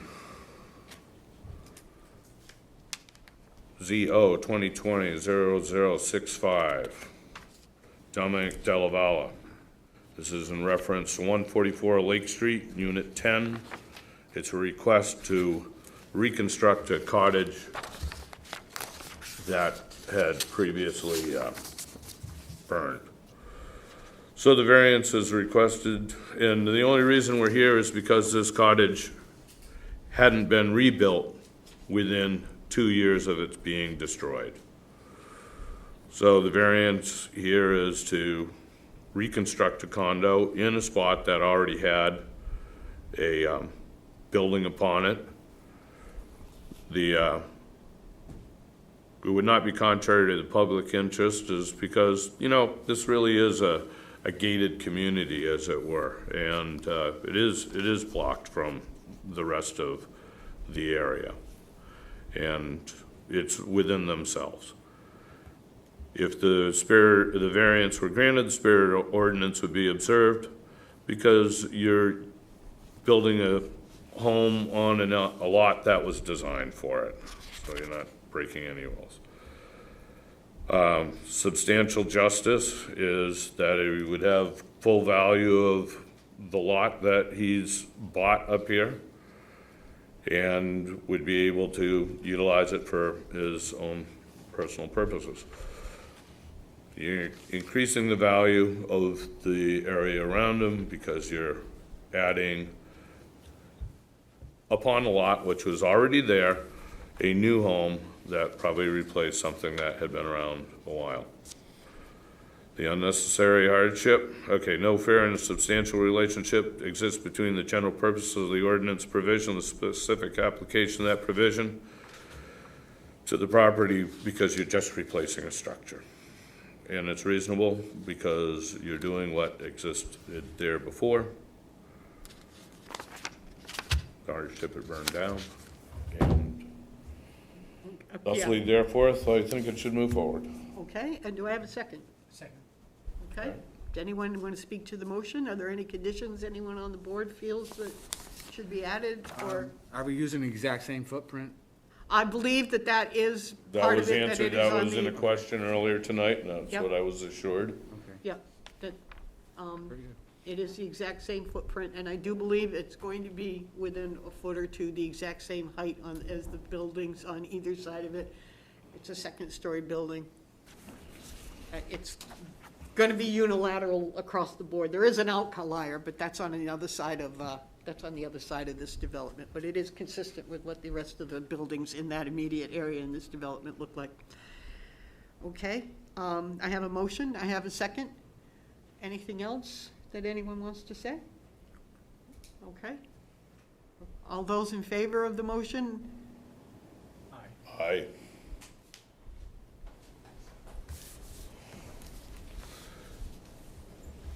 The motion Thank you is very- granted, that is a unanimous vote, or a four-person vote. Yeah, I'm sorry, the hearing is over. Do we have a chance to appeal? You do? You can send a request for a reconsideration to the zoning board. It has to be done, I believe, within 10 days. 30 days. 30 days of this. Upon getting your reconsideration, we will decide, we're not going to take any additional testimony. We will decide as a board whether or not we want to grant a rehearing. If we grant a rehearing, you will have an opportunity with the applicant to come back. At that point, if you're not satisfied with the results that you get, you do have the right to appeal this to the Belknap County Superior Court. You're welcome. And to the applicant, you need to file everything with the zone, you need to work with them on your plans, and you wouldn't start construction until the appeal process is completed. Okay? So they'll give you all of that in the planning office. Okay, thank you very much. The next applicant is on our list of applications is 8-82 Z2000020, 67, a variance, and this is for 23 Summit Avenue.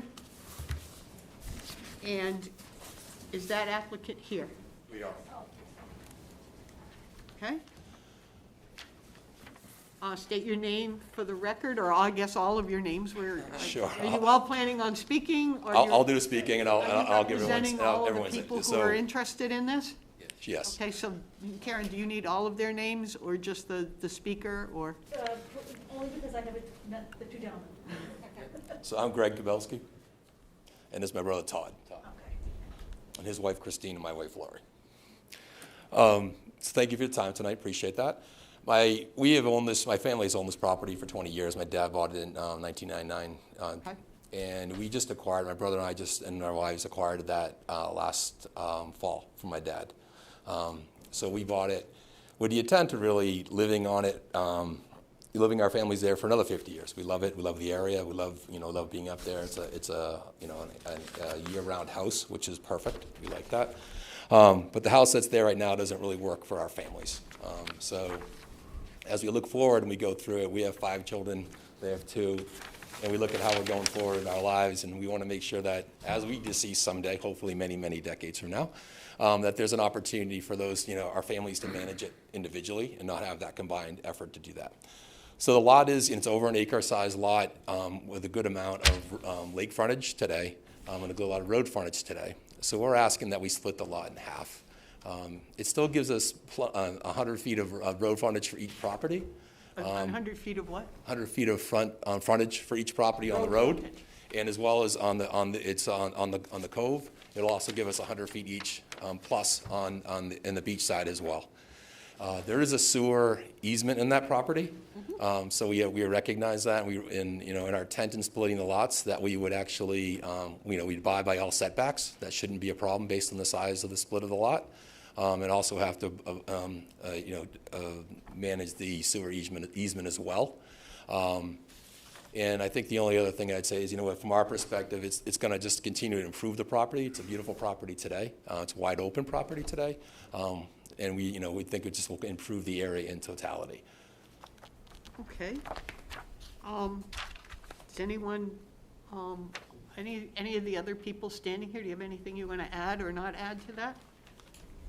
I'm Lori Kowalski, and Okay. I think the one thing that all four of us agree on is that we want the legacy to continue in the future for our families and for our children. There would be 7 of them.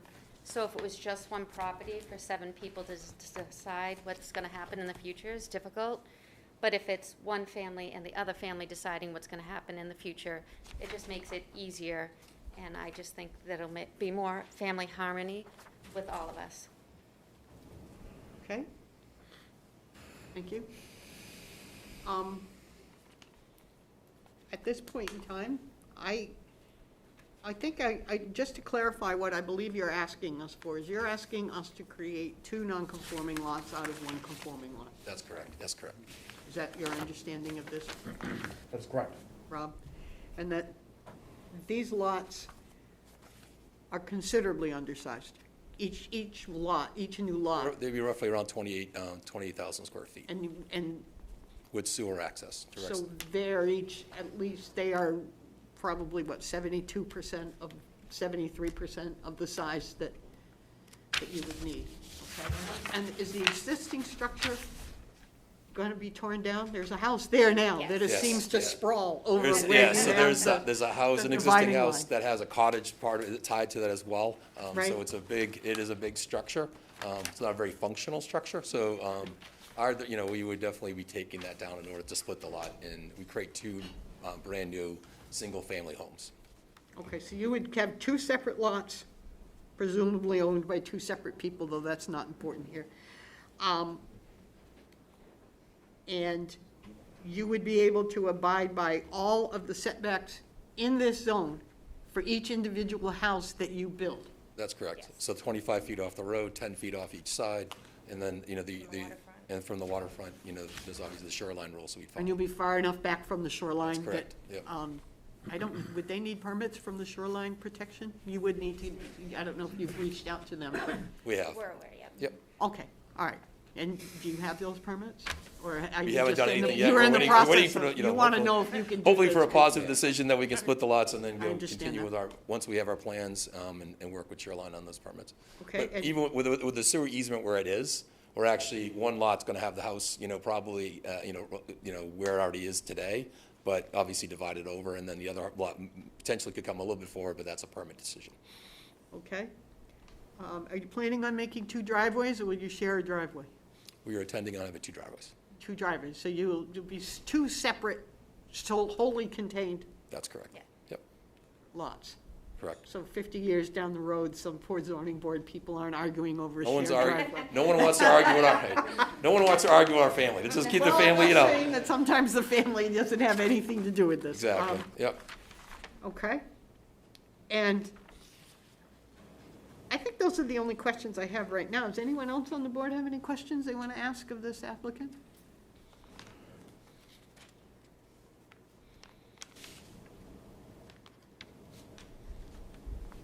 Not just now. Wait. Not just now. Not just now? I have a question that I'd like to ask all right. Rob. But of the applicant, I mean, I'll Or give you another chance If I could ask to- Rob a question, and Yeah, then sure, maybe go ahead. Ask Rob a question, and then if you want to stay standing, yep. What is the minimum road frontage in this zone? They would have to have a minimum of 100 feet of frontage. On the road? No. It is, No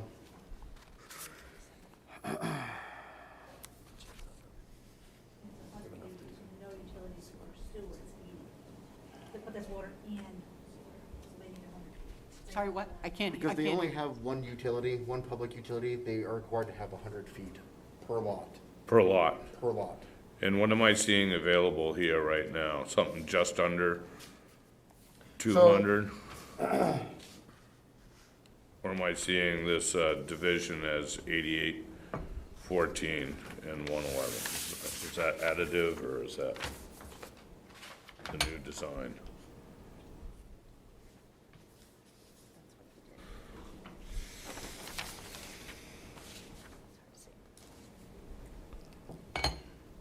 So, So the total frontage is 197 feet on the road today. Okay, So- 197? Yeah, that's so correct. regardless of how you, so you could feasibly do one conforming lot.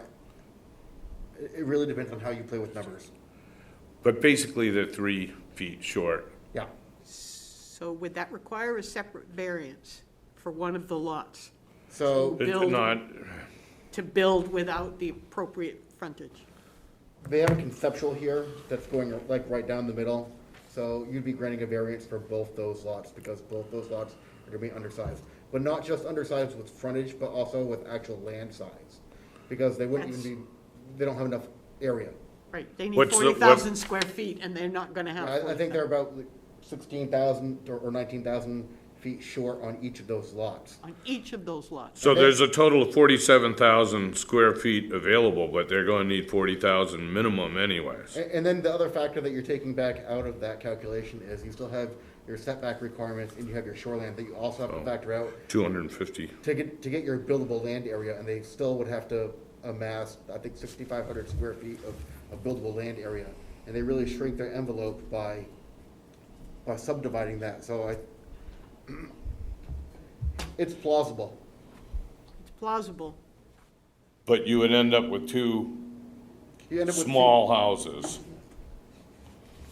marginally, or shoehorned in on two non-standard pieces of property. And you have sewer there, I was under, okay. Yeah, you have water and sewer, that, Water, no, we don't have water, we only have They sewer. only have sewer, that's why. it We have a keeps it well. Only one utility. only, oh, okay, all right, I'm sorry. Only one So utility. you'd still need I a saw the well with sewer. the setbacks and everything like that, and to put it on a piece of property Would like they- that is Would you have to problematic. drill another well? Yes. Yes. Okay, so you're gonna have And this to. would also have to go to the planning board for planning board I was review. just gonna ask make that, sure would that this they have would to go have- for a minor site plan review? Should we Yeah, approve it the would still require subdivision? a planning board application and planning board approval before it could actually happen. And it's, I mean, 28,000 square feet is a lot of square footage, right? It's not, we're not talking small lots, right? It's still a very good-sized lot to build within the conformity of what it is to have a good-sized house on there. Depends upon if you're in the middle of the weirs or out a little bit. Yeah.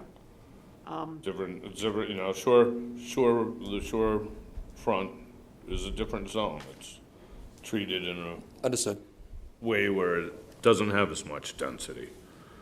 Yeah, well, and that's part of what we have to, so no municipalities would the same dimensions still apply that it has one utility? Meaning the 40,000? We're in a single-family residential zone, correct? Correct. So it would be 40,000? Right. Oh, municipal water or sewer, okay.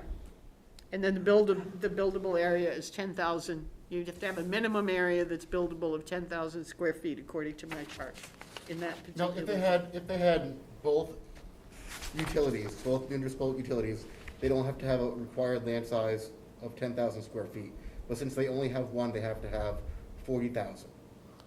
And I can understand that if you need a septic system, right? If you need a leaching field and all that, Oh, that yeah. would make sense, right? And there's going to be shoreline protection, a fairly stout setback from the lake itself. And When you look at where the building is now, that was built to that setback, I Yeah, it's believe. pretty far back. We have no intention of really going towards the water. That wasn't our intent. Our intent was just separating the Well, then lots and that using would the be top. something more for the planning board, Right. I think, to have to decide what, I mean, just so you understand, what we have to look at here is not really what this family wants, but what may actually happen 50 or 100 years. Sure. There's nothing that says that your children can't decide to sell one, and all of a sudden, we're looking at two undersized lots with a problem. No Or question. the next board or the Right, next people. right. We have to look at this in perpetuity.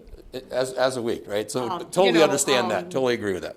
So the individuals involved are, not to discount Yeah, and I their mean, desires, and but we the don't think- individuals don't Yeah, and I don't think, based on the land structure and the openness of the land, and the usefulness of the land, right? So we're not dealing with, wetlands or anything like that. We have the shoreline in front, but we don't intend to go towards the shore. That wasn't our intent. Yeah. There is a big enough envelope there to put good-sized houses, not by any means squashing houses in there, within the setbacks, right, that are there for the single-family resident area. And if it goes to be sold later on, I don't see how that would affect it. That's not by any means our intent. But again, I think the biggest piece, I'd say, if there wasn't a sewer, I could see why there would be a concern. But a sewer is literally right there. So, and it actually prevents us from going too far forward anyways. So. Yeah, well, that does kind of. But your well could have a 75-foot setback from the well also. It could. Right, just in the way they build things, at least in some towns I've been in. And again, you put it on either side of the house, I think you've kind of covered that by that nature itself, right? Anyone else have any questions of the applicant at this point in time? Mike, Roland? Do you have any questions that you'd like to ask? You're looking at $25,000, 25,000 acres. I'm sorry. See that again? Sorry.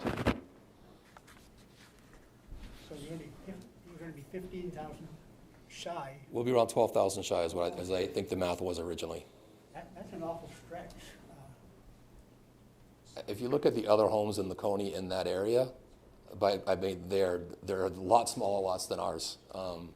And again, I don't think, by no means are we depreciating the area. If anything, we'll enhance it based on, really ratifying a house that's kind of was put together in two pieces. Did you say you're going to have a shared driveway?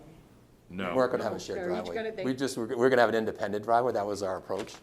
If we find from the planning board that's something that we'd have to deal with, we could discuss that. That doesn't, by no means we are a close family, but we're just trying to, think of longevity and so on. If we give this approval for this basic subdivision, Roland, they've still got to go to the planning board and go through an entire site review, probably minor or major site plan review. About the number, 15,000 square feet. It's significant. It's not a small number. It's not something. My other house is on the same size lot as they were talking about right here, and it is a significantly, it's a much bigger house than I'd ever want to build here. So I can't, and by no means does it encroach any neighbors or anything like that. So I can't imagine this being any hindrance to what the environment would see from a point of view of selling value and overall pieces of this. I think it's actually to the benefit that we are, kind of making sure that we're creating a good use of the land. 12,000 feet, 15,000 feet, it's space that we weren't going to use anyways, right? So we're looking to put up two houses for our families. Okay. The problem is, these rules are here for a reason. Sure. I can understand a couple of thousand square feet one way or the other. 15,000 feet is more than a couple thousand feet. Again, I would suggest that the rule is there primarily for septic, right? If you didn't have a septic, you'd need that extra 15 to 20,000 square feet to put a septic field in. Oh, I wouldn't make that assumption. Right, so from a sewer line being right there, I did septic systems. I built them when I was younger. I know how much they take and how much space they take. We are not by any ways infringing anywhere or needing for that. And the wells could be separated and apart where they meet any variance that potentially could come up for that. So I understand why the rule is there. I get it, but I would argue that's probably more from a septic situation than it is from a water situation. Actually, it's actually the same requirement for every. No, I know it's the same requirement. I don't understand why. In the city, regardless of whether you have, there's a lot of multi-use. But either way, Mike, do you have any questions at this time that you want to ask the applicant? Not really. Okay, Have you considered a giant duplex-style house on the single lot? We have, right, and we've spent months. We have actually spent 6 months trying to figure that out together. And we keep coming back to it gets really big when you build a duplex house that way, and there's a lot of wasted space in order to do that the right way. And then we come back to what happens, when we all pass at some point in time. We have, again, we have 7 people that will have a percentage, right? Because then we have to incorporate the ownership structure, and it creates a whole bunch of, needless kind of legality in a family that, you really don't want to deal with that as a Yeah, family. well, Right, trust we'd me, rather they're put it in gonna our fight trust, they anyway. put it in their trust, and, here's your piece of land, here's our piece of land, and that's what we're trying to really accomplish here, right? So, we don't want to build a behemoth, duplex, which we know we could do there. We've looked at that, we've looked at plans of that, and there's just so much wasted space to do that, to make everyone kind of have that separation they need. And then the second problem we really have is that incorporation structure. It really becomes this, and again, who knows where your family's going to be when we're all gone? Hopefully they're all happy and married together, but the reality is, setting up a corporate structure to support that it's a lot of work, right? And then, do you really want that infighting later on? No. So we're just trying to be ahead of that. Yep. And if we didn't think we could put we're looking to put nice houses here. We're not looking to put shove something in there, right? So, this is something we love coming up here. We've been doing it for 20 plus years, right? So, for us, and our kids have grown up on this lake. So to us, it's just a matter of making this, doing the right thing. I just have one question specific to the application. I drove by there, I didn't stop or get out and walk around or anything. Are there any trees that have to come down? There's no trees that have to come down now. There are no trees that have to come down or nothing that, because there's shoreline rules about that too. There is, no All question. right, about how many trees and how close Yep. those trees have to Yeah, be. it's a so- wide open lot from one side to the other. It's wide open. It's a great, it's a great backyard. We have no desire to splitting the backyard and putting trees and separating ourselves. We're not fences. That's not our game. Yeah, well, that's, you own it now. We own it now, right? You never We've been know that, 30 years from now, your kid sells it because he got a great job in Understood, yep. California. And the But we have neighbors want 7 a of them, fence. so it's going to be a big argument when they try to sell it, right? So, Okay, does anyone else on the board have any questions of the applicant? Okay, for the time being, you can take a seat, and we'll open it up to anyone in the audience has anything to say for or against this application? Okay. I guess not. Giving it a couple of seconds there to elapse. I don't see any hands shooting up. Does one applicant have anything else you want to add before we close the public hearing and debate among ourselves as to what it is that we want to do? Okay, thank you. Okay, the public hearing is officially closed, and I bring it back to the board for further discussion. Mike, you haven't said much, so. Well, there'll be 2 half-acre lots here, but to my knowledge, it's supposed to be like 2/3 of an acre in the zone. Yeah, they're asking for about a 25% smaller lot than what is actually allowed by our ordinances. An acre is about 43,000 square feet and some change. So they're gonna look at I didn't do the math, but What's allowed in the zone here? What's the smallest lot that, with one utility, it's 40,000 square feet. 40,000? And they have one utility only. Right. And it's at 47,000 right now, It's at- before you start dividing it. They're just over the minimum lot size now, technically with one house on it, albeit it's a sprawling house, but they're technically one over. So by doing this, we're creating 2 non-conforming, In a considerably variety of ways, non-conforming. on road frontage, on square footage, so it's a variety of ways. And if you need 4,000 for one, it's not 25%, it's almost 50%. Okay. What's- Roland? I just think that 15,000 square feet per lot is more than the planners envisioned when they set these rules. You mean diminished? I just think that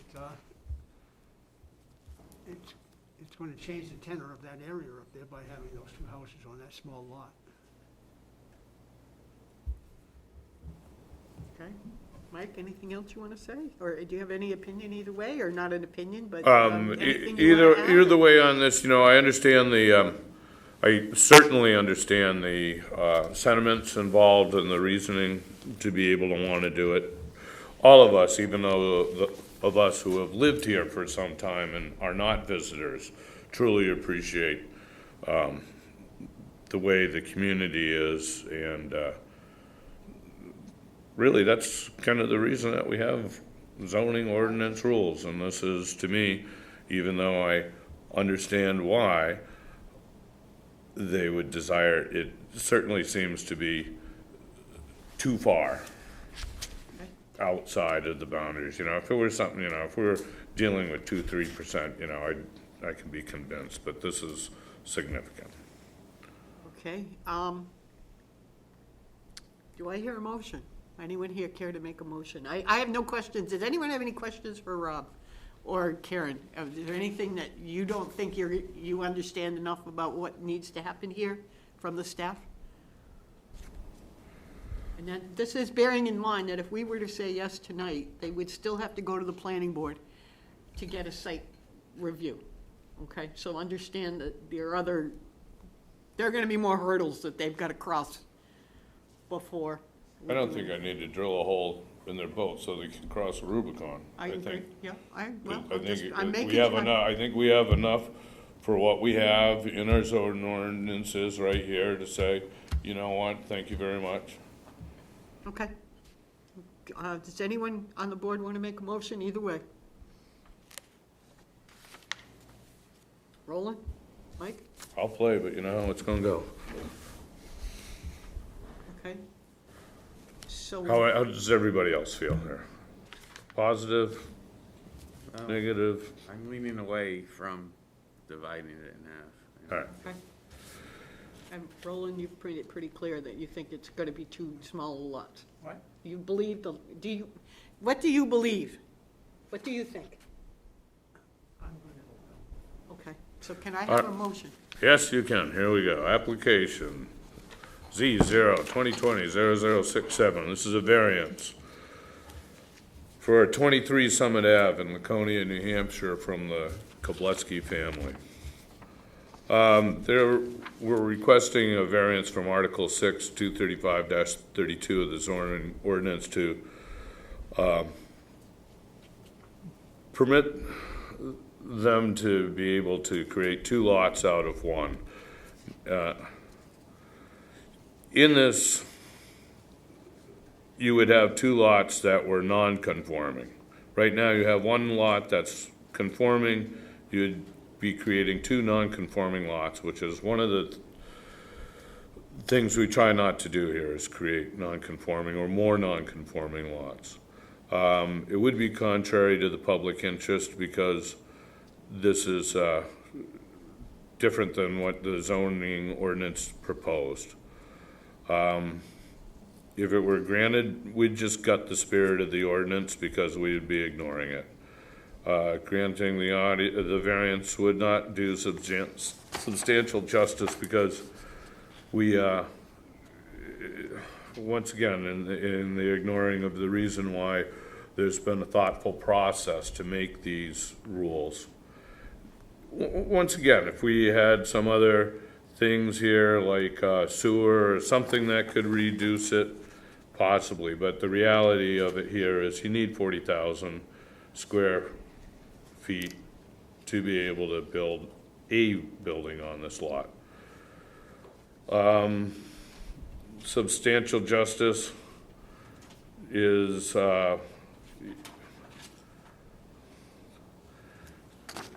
here listed. The substantial justice is because we continue to follow the rules. Value of surrounding homes could very well be diminished because you would be starting to carve up lots which would reasonably follow along in the neighborhood to be able to create more income. And so without that and anything else, I'd like to address the hardship issue, I mean. the hardship, there's no hardship. All right. The hardship is that there's not enough land. Just misread, there is sewer though. Okay. Yeah, and we that's- recognize there I'm is sorry, sewer. We recognize there is sewer. And that is listed within the set of code that we have. Okay, I have a motion. Do I have a second? Just for clarification, it's a motion to deny. Motion to deny. Motion to deny. Just, Okay. okay. Correct. Motion to deny. So an affirmative vote means no variance, and a negative vote means we have to make another motion in the affirmative. So right now, on the table, a yes vote is a denial of the variance. Second. Okay, so it's been, we have a motion, it's been seconded. All those in favor of the motion as presented, please raise your hand. Aye. Aye. I'm sorry, your motion has been denied. Thank you for coming to us.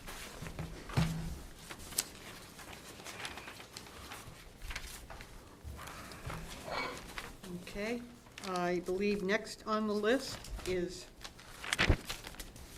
application 83, Z0202068, a variance, and this is a request for 156 Birch Haven Road, a variance application. The applicant here, if you are, could you please step forward, state your name for the record?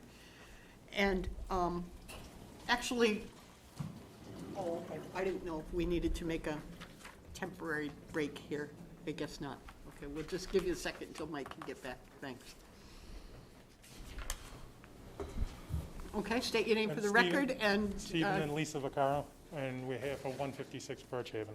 Okay. I have some drawings I'd like to hand out if possible. Sure. Yeah, These weren't- we can't give them back. They do become the property of the zoning department. Okay.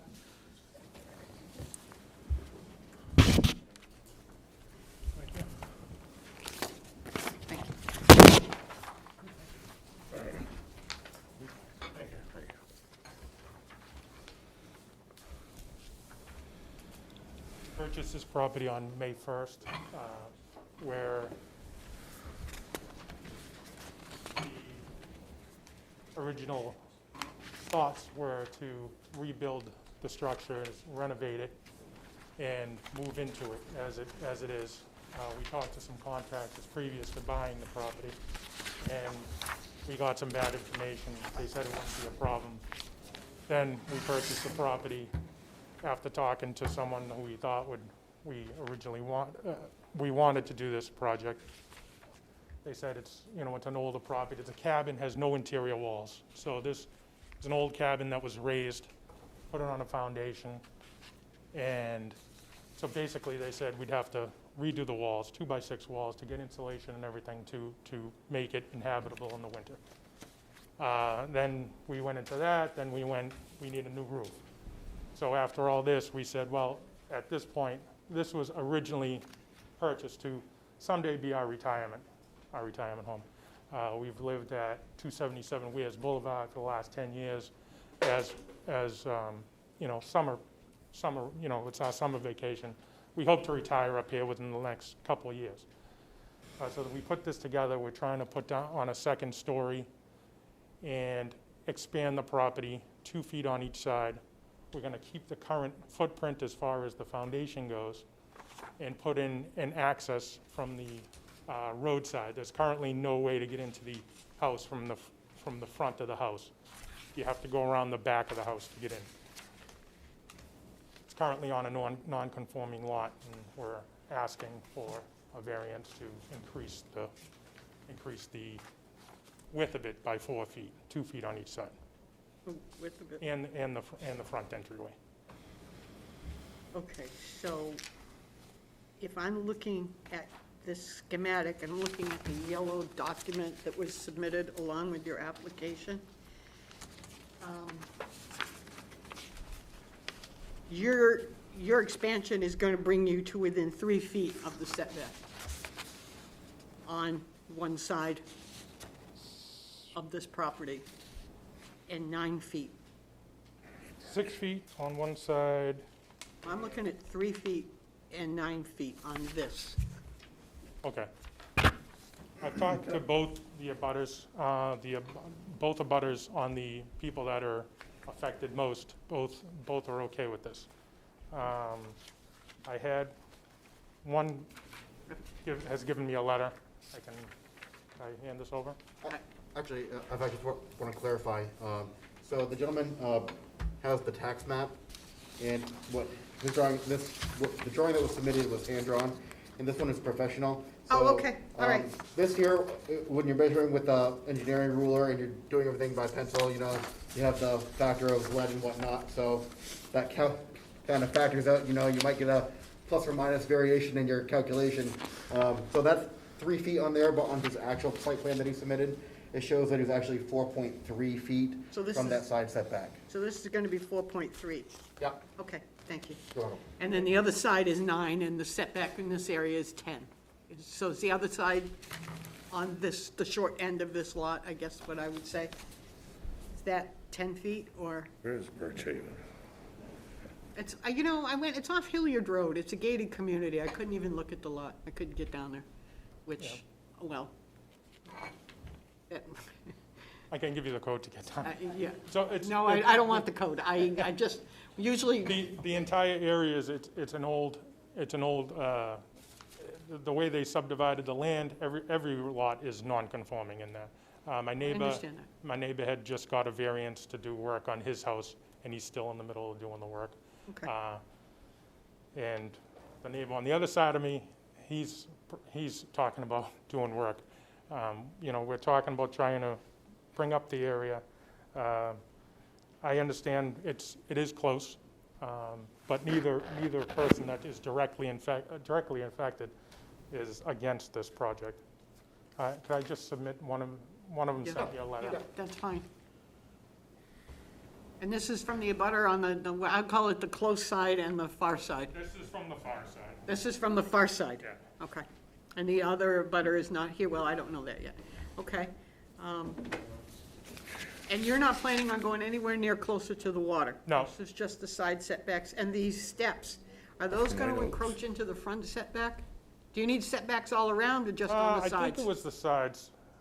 So in this drawing, the lot was created back in 1957, and you look back on this, on the was I. site plan that he, so it was, I think the planning board had been around for about 2 years in the city of Laconia, so it was still pretty new. Right. When you look in there, they have sketched in there the buildable land area, which is pretty much a little sliver. So no matter what they do, they're gonna be encroaching on either of the sides without doing anything. Okay, and I guess my specific question is I see a set of stairs because you want to create two exits, or entrances or exits, correct. however you want to look at them. Yes. On this lot. That could technically be a safety issue, and I don't believe you need a variance for safety issue. Right, if there was an overreaching compliance such as an ADA accessibility or federal standards such as, you know, or international building code, that would outweigh the zoning board and any variance. Well, that's what I'm that was saying. granted. So we're really only concerned here with the side setbacks Correct. and not the steps that go out to the front. And they don't encroach. That's what I asked, and they don't encroach on the front. Okay. Anyone else have any questions of the applicant? I think I know what you want. I do anyway. Can Mike? someone tell me where Birch Haven is, please? It's off of Hilliard Road. Hilliard Road, you said White Oaks, and so I'm now oh, I I'm apologize. confused. No, Hilliard Hilliard, Road. White Oaks, two different places. Yeah, Cumberland Farms, it's the Hilliard is off. I know Hilliard. Across from, okay. It's, near the Pogus Bay campgrounds. All right, thank you. You're welcome. All right.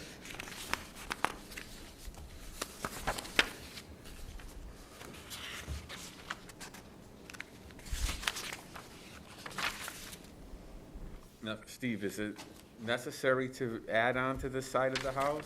So we're trying to, because currently there's no stairs into the basement, and there's no, there's a spiral staircase. It's about this wide. Okay. It's impossible to get down. We really thought we could live with it, and then we started using it, and when we moved in, so because the building is so narrow already, the staircase is gonna take up a giant chunk of real estate. So that's why we're trying to go wider. And at the closest point with these new deck stairs, how close are you to the far side property? With the deck stairs? Yeah, like at the end of the deck stairs. He didn't put that into the drawing. Hard to tell from this. This is a scaled this I believe this is a scale drawing.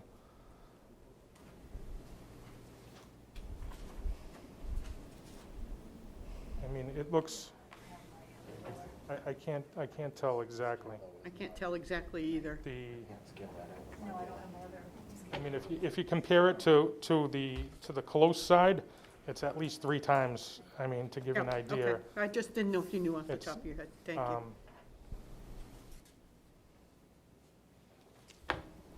Basically, we were moving the stairs onto the other side to give us some space Right.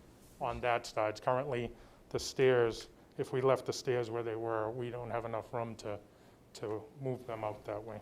Okay, and you're going to cantilever this addition out? You're not building, you're not digging another We're not digging foundation? anything, with no foundation. You're going to build out over in a cantilever form, and you're going to go up? Yes, The drip lines are not a factor when it comes to setbacks, so that's not a thing. So your footprint technically remains the same, but it changes. yes. That's kind of what we were going to, because everybody said that would be an easier route than trying to redo the foundation.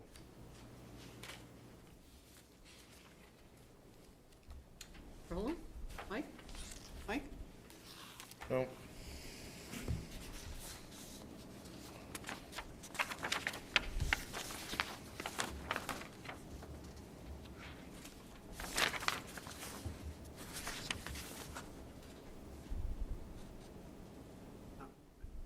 You said you're not tearing the house down and building a new house? We're going to tear down to the foundation, yes. So we're going to leave the foundation and go the foundation up. Yeah, I thought so, because the house that I It's- saw, and it's in this picture, doesn't It's look- dramatically different, yes. Okay, because it says, someplace here it says,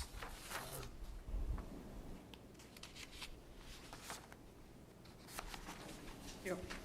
talk about the side setbacks to allow a 2-foot expansion of footprint on each side of existing house. So it's not really, it's not the It's existing the house. existing foundation. Okay.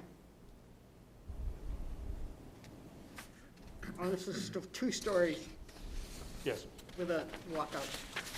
yes. Okay. I think I know what they want to do. Does anyone else have any questions specifically of the applicant? No. Mike? Is it worth saving the foundation instead of just moving the entire building? It's a cost thing, too. It's worth to save it then? It's worth it. The foundation is, as far as we can see, we couldn't get too much information from the previous owners, but our next-door neighbor told us it's within 5 to 8 years old, the foundation. Oh, really? So it's relatively new, so we... So it's not like stacked rocks or anything? Right, yeah. Yeah, no, no, yeah, we're trying to build from a solid, yeah. All right. Okay.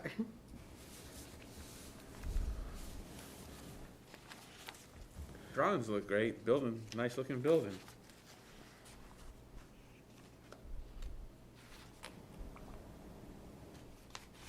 That house would have a basement? Yes, it is a walkout. Currently a walkout, a slider in the rear. That's why the house is built a little higher. The Yep. house is built a little higher because you couldn't go deeper. Right. It's on a sloped lot.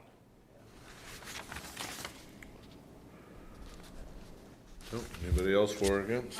What is the maximum height requested, required in this particular zone? This is looking like it's going to be 33 feet. An elevation ridge. 35. Well, I'm sorry? 35 is max height. So do we need in order, 35? He's proposing 33. So the maximum ridge height, the elevation is going to be 37 and 4 inches. That's what this says.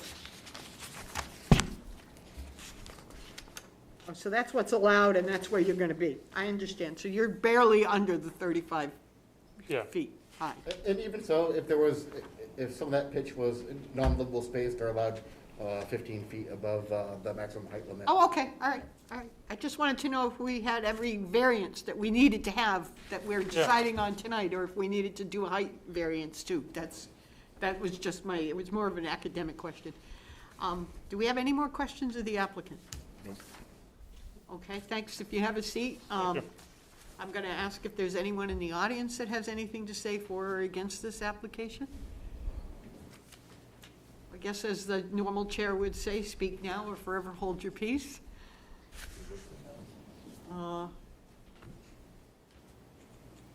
Okay, I don't see anybody leaping to come forward on this. So have you basically said everything that you need to say tonight to us, sir? Okay, thank you. I'll bring it back to the board for discussion. Anyone have anything to say about this? Looks like an upgrade from a 1957 building. It's already on a non-conforming lot. There's no objections from the neighbors on it. It's always going to be a non-conforming lot in the new world because of setbacks. So in it, I see it as an improvement for the area. Okay, anyone else? Mike, Roland? Looks good. Okay, can I entertain a motion? I mean, is there anything the staff would like to add? Rod, do you have anything you want to add to this proposal? Nope. Okay, then I will ask for a motion if that's possible. Is there one out there? I'm sure there can be. I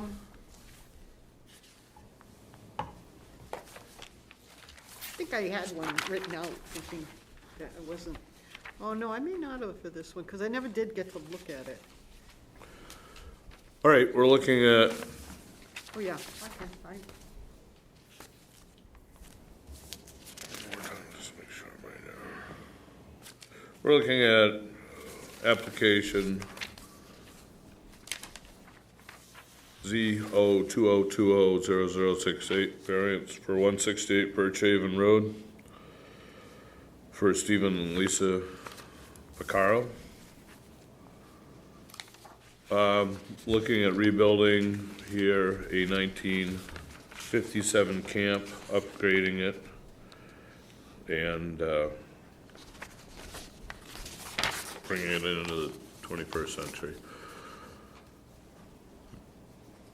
So their variance was looking to build outside of the current built-on area, and the variance not be contrary to public interest because they'd be updating the property, and it would increase the value of their property itself and make it easier to live in the New World Order. Variance, the spirit of the ordinance would be observed in this. Well, you get a non-conforming lot, and it's never going to be able to conform, so it would be better just to make a nice place on it, and they will do that. It would do substantial justice because it would update the living areas and make it more comfortable to live in. Surrounding properties would be enhanced by the upgrade to this, and it isn't a necessary hardship. Some of this second entry and exit for the family. This is reasonable. It's an old lot. Once again, you can't make it conforming, so you must make it the sweetest piece you could. And that's my... Did you want to include in that motion anything that makes sure that on that short side, that they're very careful that they don't get any closer than what they proposed to be? Right. Just to be very conscious of that, make sure you're doing your measurements and the building inspector is keeping an eye on this. 'Cause Yeah. You're pretty close. It is. I would suggest on that as a condition that you are especially attentive to reducing encroachment as much as possible. I'll second that. Does anyone else have anything to say to the motion? Okay. Who has a second? Roland has. Just put it rolling, yeah. Sorry, I heard it twice. Mike, anything you think should be added to the motion? You're good with it sounds as it's good. written? Okay. All those in favor? Aye. Aye. Okay, good luck. Enjoy your new upgraded home. Thank you. I guess next on our agenda is, I believe these folks did not answer when I called it, but I'll call it again, is 8-4, which is 55 Bowman Street, a special exception. Are the people who were requesting that here this evening? I'm their neighbor.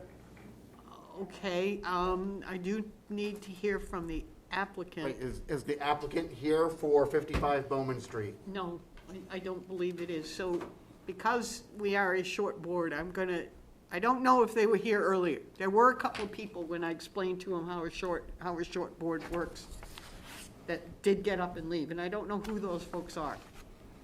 So in the interest of fairness and caution, I'm gonna ask for a motion to continue this, and I'm sorry that you may have to come back next month, but without the applicant, there's nothing right now, and I apologize for that.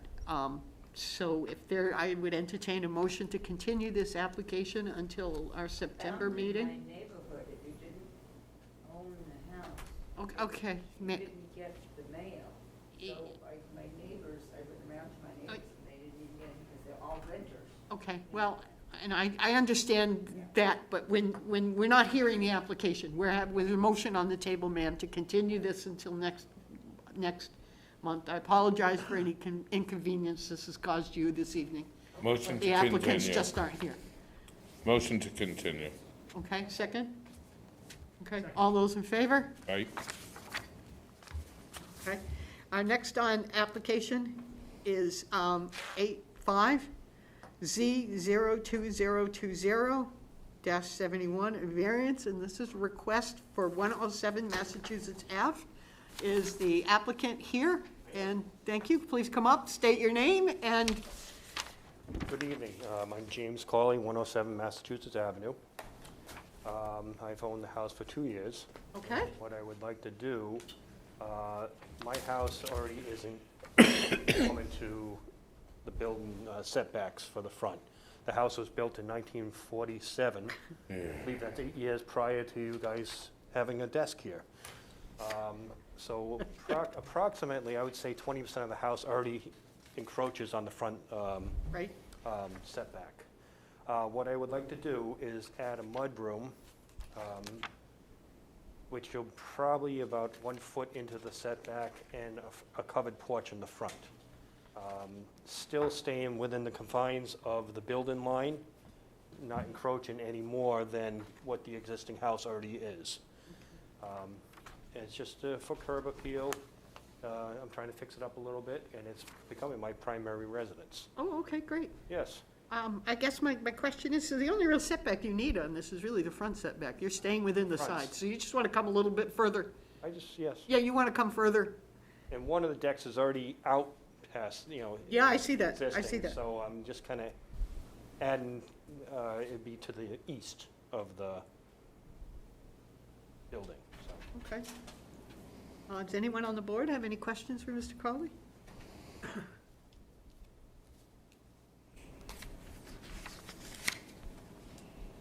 I don't. I think it's pretty cut and dry. Mike?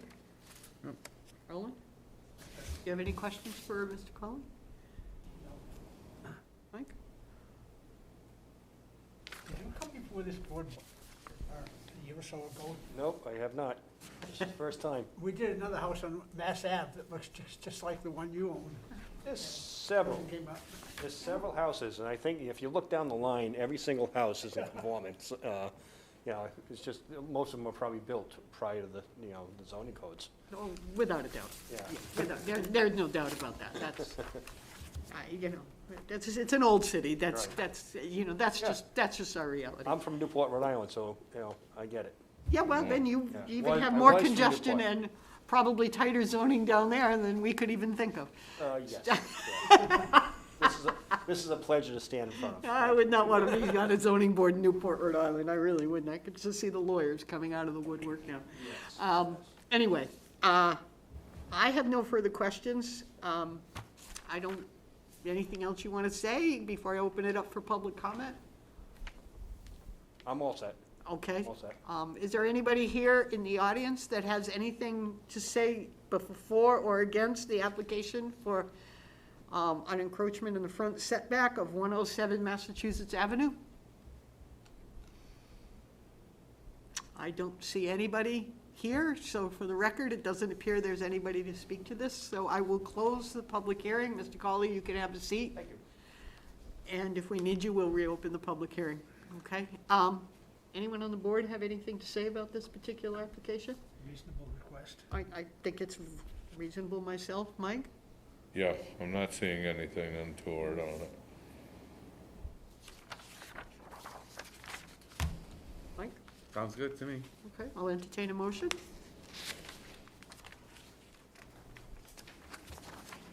Anyone want to give it a whirl? Ellen, you want to give it a try, or?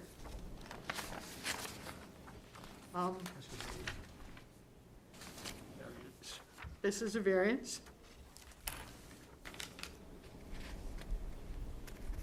Okay.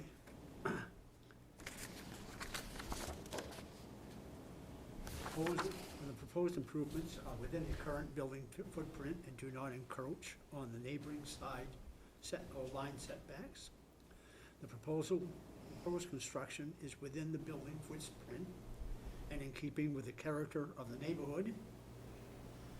The curb appeal of the structure will improve the neighborhood and improve the functionality of the home with very limited impact on the setback. There is no impact on the side setbacks, and the front of the structure will improve the overall look of the neighborhood while in keeping with its character.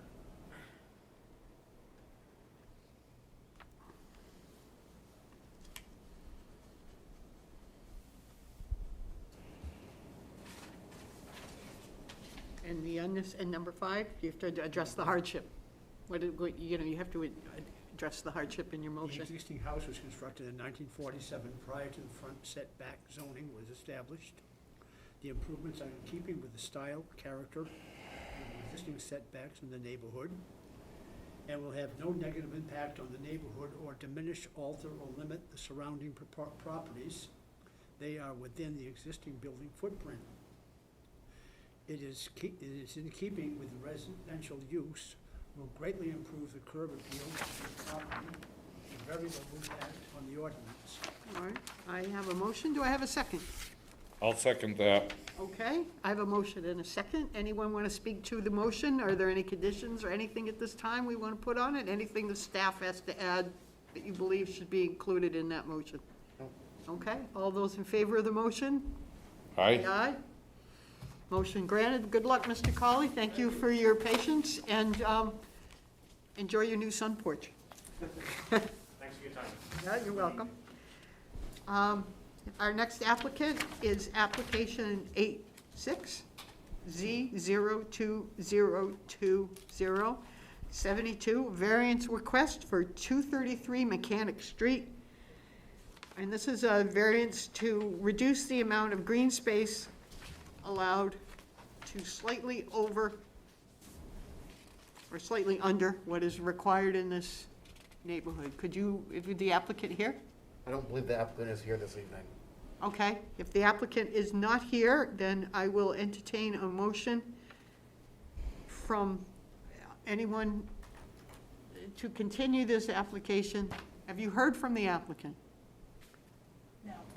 Okay. We don't know if they were some of the people that chose. We don't know. We don't know if they were some of the people, and in light of the fact that we have a short board, I'd like to, if someone would make a motion to continue this application to our Motion to September continue. meeting. Second? Anything? Second. Okay, motion is made by Mike, seconded by Roland. Was it Roland or Mike? I was Roland. I think they plan to be here. I don't know. They're not, I don't, Well, I went up by the house yesterday, and his father was out doing some raking, and we talked for a couple of minutes, and he said he was going to be here tonight, so. okay, he could have been here earlier. There were a few people who decided not to go with the short board. All right, I have a motion, I have a second. All those in favor of the motion to continue to next week? Aye. Aye? Next month. Next Next month, I month. apologize. God, I can't do this every week. You're doing a good job. You're doing good. You're doing good. Okay, for those abutters who are here for this, I apologize for the inconvenience. We will be hearing this application next week, Next month. Next month. next month. So, again, I apologize, but it's out of our control. Without the applicant, we cannot go forward. Next application on the list is number 7, which is Z02020, 73, a variance for 978 Weirs Boulevard, number 3. This is a request for a variance. Is the property, oh, okay, this, I thought you, for some reason, I thought you were in a butter for the other property. I apologize. I've been here all night listening. Oh, well, I could have stood up and asked. okay, and please state your name and address for the record, sir. Frank Cascarello, 978 Weirs Boulevard, unit number 5. Okay? Represent Mr. D. Francisco, I'm his alternate. I'm signed on there, I have authorization. I'm the secretary and treasurer and vice president of the condo association. Okay. And the association has allowed, of the 13 units that are attached, 11 of them have been allowed to extend the deck over the last 7 to 10 years. The most recent, I believe, was 2014. Unit number 1 or 2 extended theirs out. And every unit, when they were added on, they have a 10-foot deck, and some of the older sections were a 6-foot deck. I don't know why. And so they allow the other units to fall in line with the others and add 4 feet on, which was through the city, all permits were issued. And when he applied for this one, he was told he had to have a variance as the other, unit number 1, or 978 unit number 1. And all it is going out 4 feet. There's going to be 3 footings to support that. Nothing else is, they're going to take down the existing deck is staying, they're just going to redeck it. Okay. This is in the commercial resort zone. Right. And the other units, like I said, I think they sent the photo, the other units are, as you can see in the photo, they come out, and there's only 2 units left that never were able to add on. Yep. So this will just fall in line with the other units. Okay. Does this need a shoreline protection? Is this, no? No. No, okay. Does anyone on the board have any questions of the applicant's representative? We have that in our packet, that we have the paperwork that he's the official spokesperson. Yes, Okay, correct. great, perfect.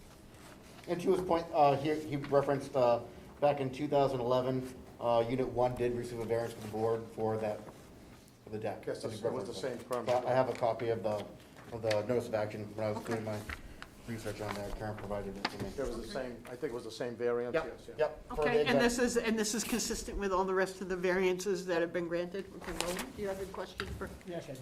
There you go. This picture you have here, is this what you're talking about, the 10-foot deck and the 6-foot deck?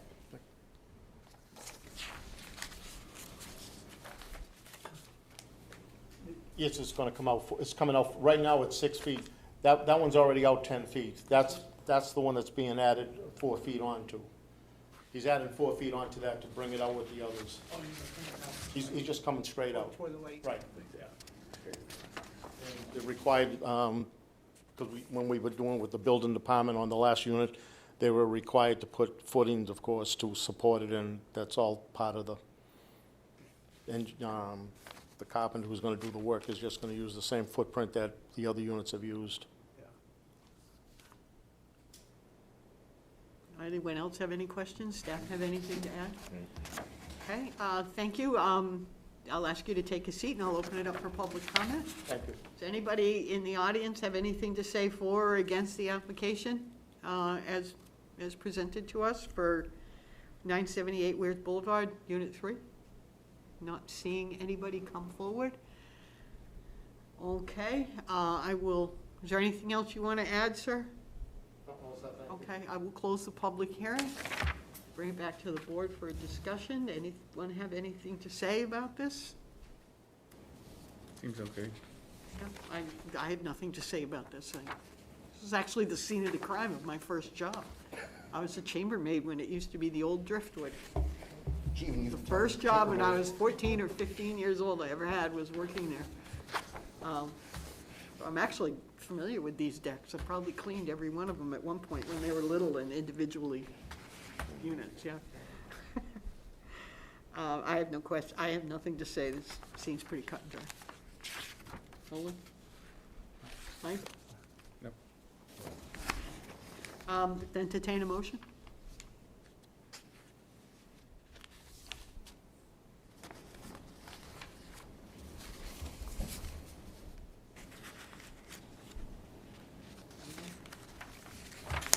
Okay.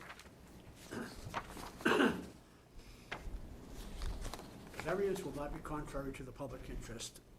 You're making a motion to grant, I'm, yes? To grant the variance. I make a motion to grant the Thank you, request. okay. The variance will not be contrary to the public interest.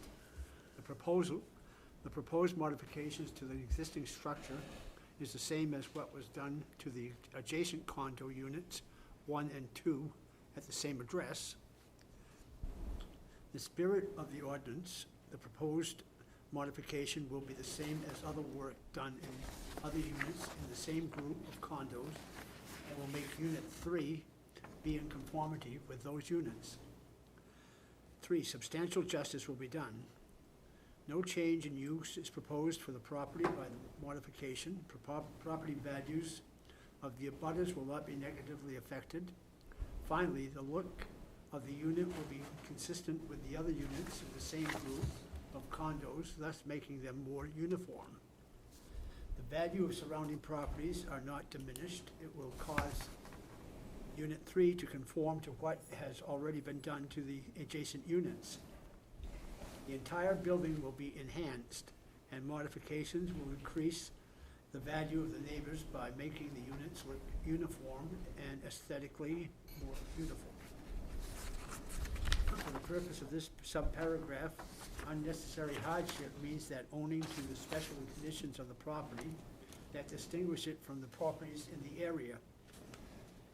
No fair and substantial relationship exists between the general public purposes of the ordinance provision and the specific application of that provision to the property, and the use of the property will not be changed at all by the proposed improvements, and it will increase the value of to the general public. The proposed use is a reasonable use. The proposed use is no different from that of the current use. The proposed improvement will not change in use and and the proposed modifications will cause Unit 3 to look aesthetically more beautiful and make it consistent with the adjacent units. Okay, I have a motion, there's a motion on the table. Do I have a second? Second. Okay, anyone want to say anything to the motion?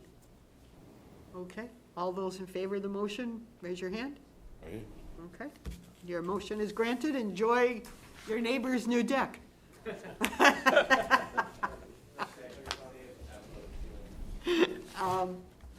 And our next application is 8-8 or 88 Z02020 74 1144 Weirs Boulevard, number 3, and this is a request for variance. Is the applicant here?